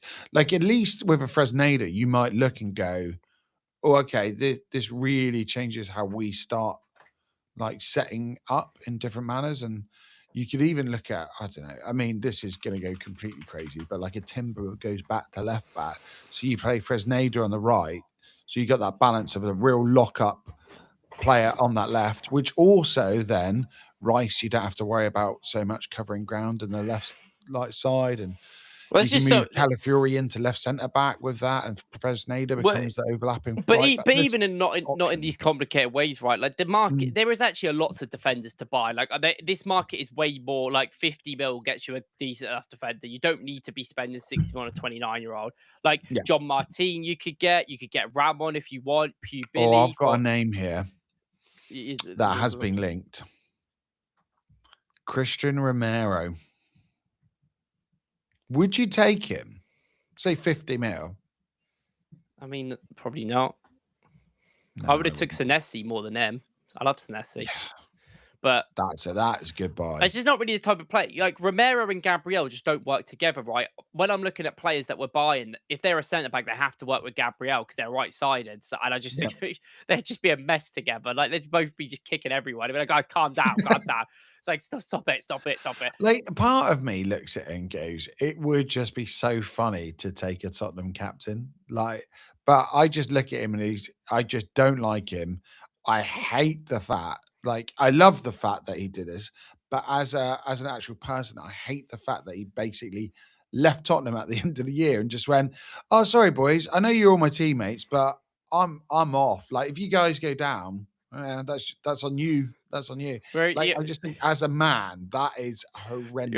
you're But like the from the meme, Arsenal point of view, I find that really funny. you're like the meme where it's like Arsenal trying to sign another Chelsea player, and you're like, nah. But Arsenal tried to sign Tottenham reject, and you're like, I remember he's like, I just think of okay, Sol Gamble, mate. I just say, the but remember, joy that transfer gave me. there's so many good players out there though, like Pubili, Ramon, John Martin, Achipop, like Fresneda, Action Pom's right up there. Collins. Like that is like 6 defenders there. You might as well just get one of them in who I just think are better and probably cheaper than the Konsa. At least if some of them are the same price, they're like at least 21 and not 29. What's the Leipzig centre back called? Oh, I've forgotten what he's called now. Come on, you love the Bundesliga. I don't love the Bundesliga. You must know. What, Luca Bar? Is that you? Yeah. Yeah, because he was at Lyon. And I remember scouting him when he was at Lyon in like 3 years ago. Yeah, that's it, Luca Bar. 4 years ago. Yeah. He's another just more of a centre back, though. I think I would lean to even a right back or a hybrid right back, because then like you said, we need to watch out for Timber more than anyone, like even more than Saliba, even though he's not fit right now. Yeah. Oh, it's all to come. It's mad to think that as of right now, we have only got Meslier, or as I should say, Meslier, and Solicin. That's it. Yep. Business and done. Hincapié. I know. It doesn't I wouldn't count. Yeah, I mean, fair. I know I wouldn't. But it does count. But like, I hate when people say to me that, and I'm like, oh yeah, it's Hincapié. Oh yeah, okay. In terms of financially, sure. Guys, how many we got? 56 of you still in the chat. That is absolutely amazing. Like, thank you so much, everyone. To think that on a Friday night at 20-1 in the morning, you guys are all here watching us. Like, it's amazing. Just final little words from you all.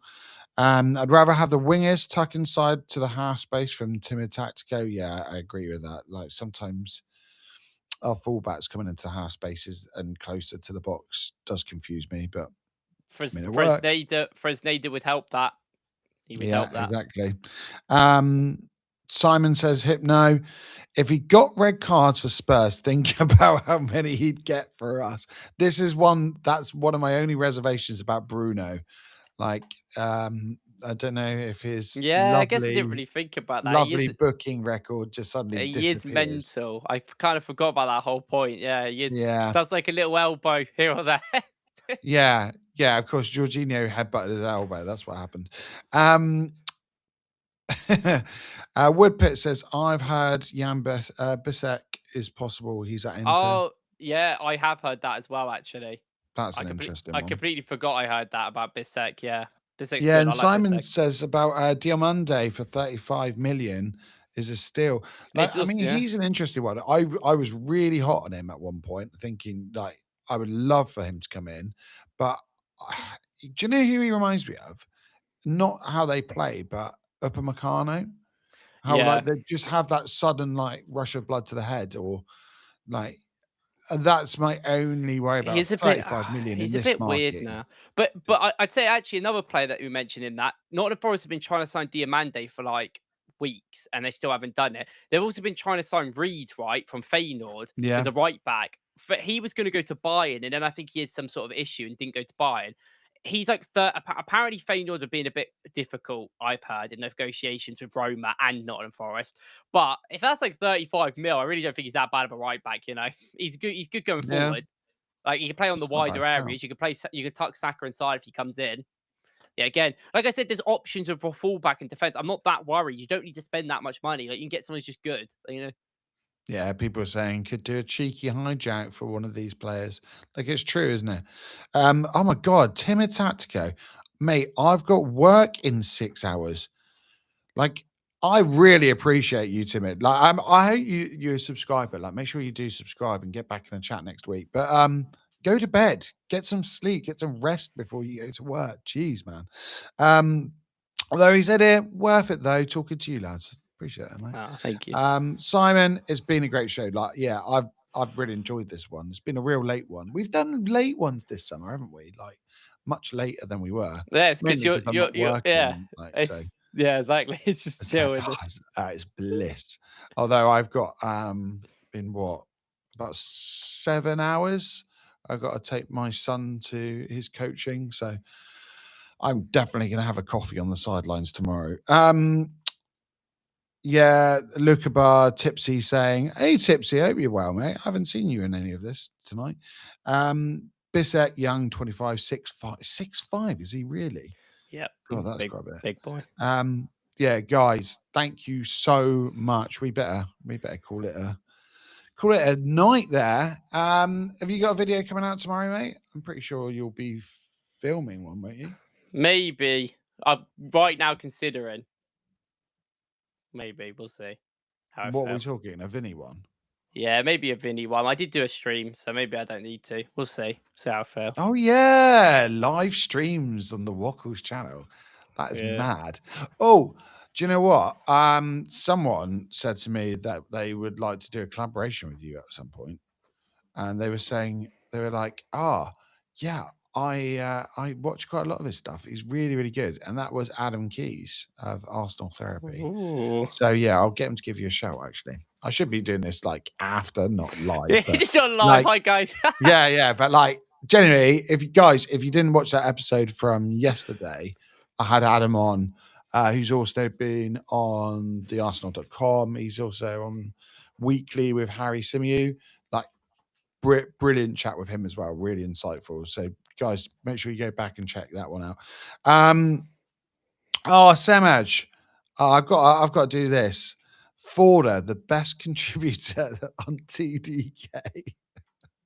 I don't know about that. The only thing I contribute is stupid thumbnails and bizarre metaphors. Yeah. Wokkles, you should collab with James B from the Gooniverse. Like, yeah, I mean, James has been on here a few times. Like, yeah, I would like to see that as well, actually. James is a good guy. Yeah. Love James. Yeah, James is a good lad. He is a good lad. Mate, where can everyone find you? Where can they follow you? Where can they get more Wokkles? Wokkles Football. 7 other channels have probably got linked, but I know no one really cares. I have got a video on my second channel about the FIFA stuff, about basically the timeline of things in a much better way than I probably said on this podcast. So if anyone cares, you can watch that. If not, it's okay. Wokkles YT on X? Yeah, Wokkles YT on X. Yeah, I'm actually tweeting loads at the moment. It's great. I know, I see. It's like because Simon says stupid employment because I'm not. I am employed. Just so everyone knows, I just got a little bit of holiday, but it's great because I can actually get 30 seconds where I go, oh, that thought's come in. I'll write it down. So I'm there, mate. I'm all over this stuff now. It's great. But yeah, make sure you like and subscribe to the channel. Go watch that Adam Keys episode if you're still up and you're still craving more news about Bruno. But we will be back next Friday, unless a deal is done, which I'm sure we could go live with, mate. If a deal gets done, that'd be good. But yeah, take care, guys.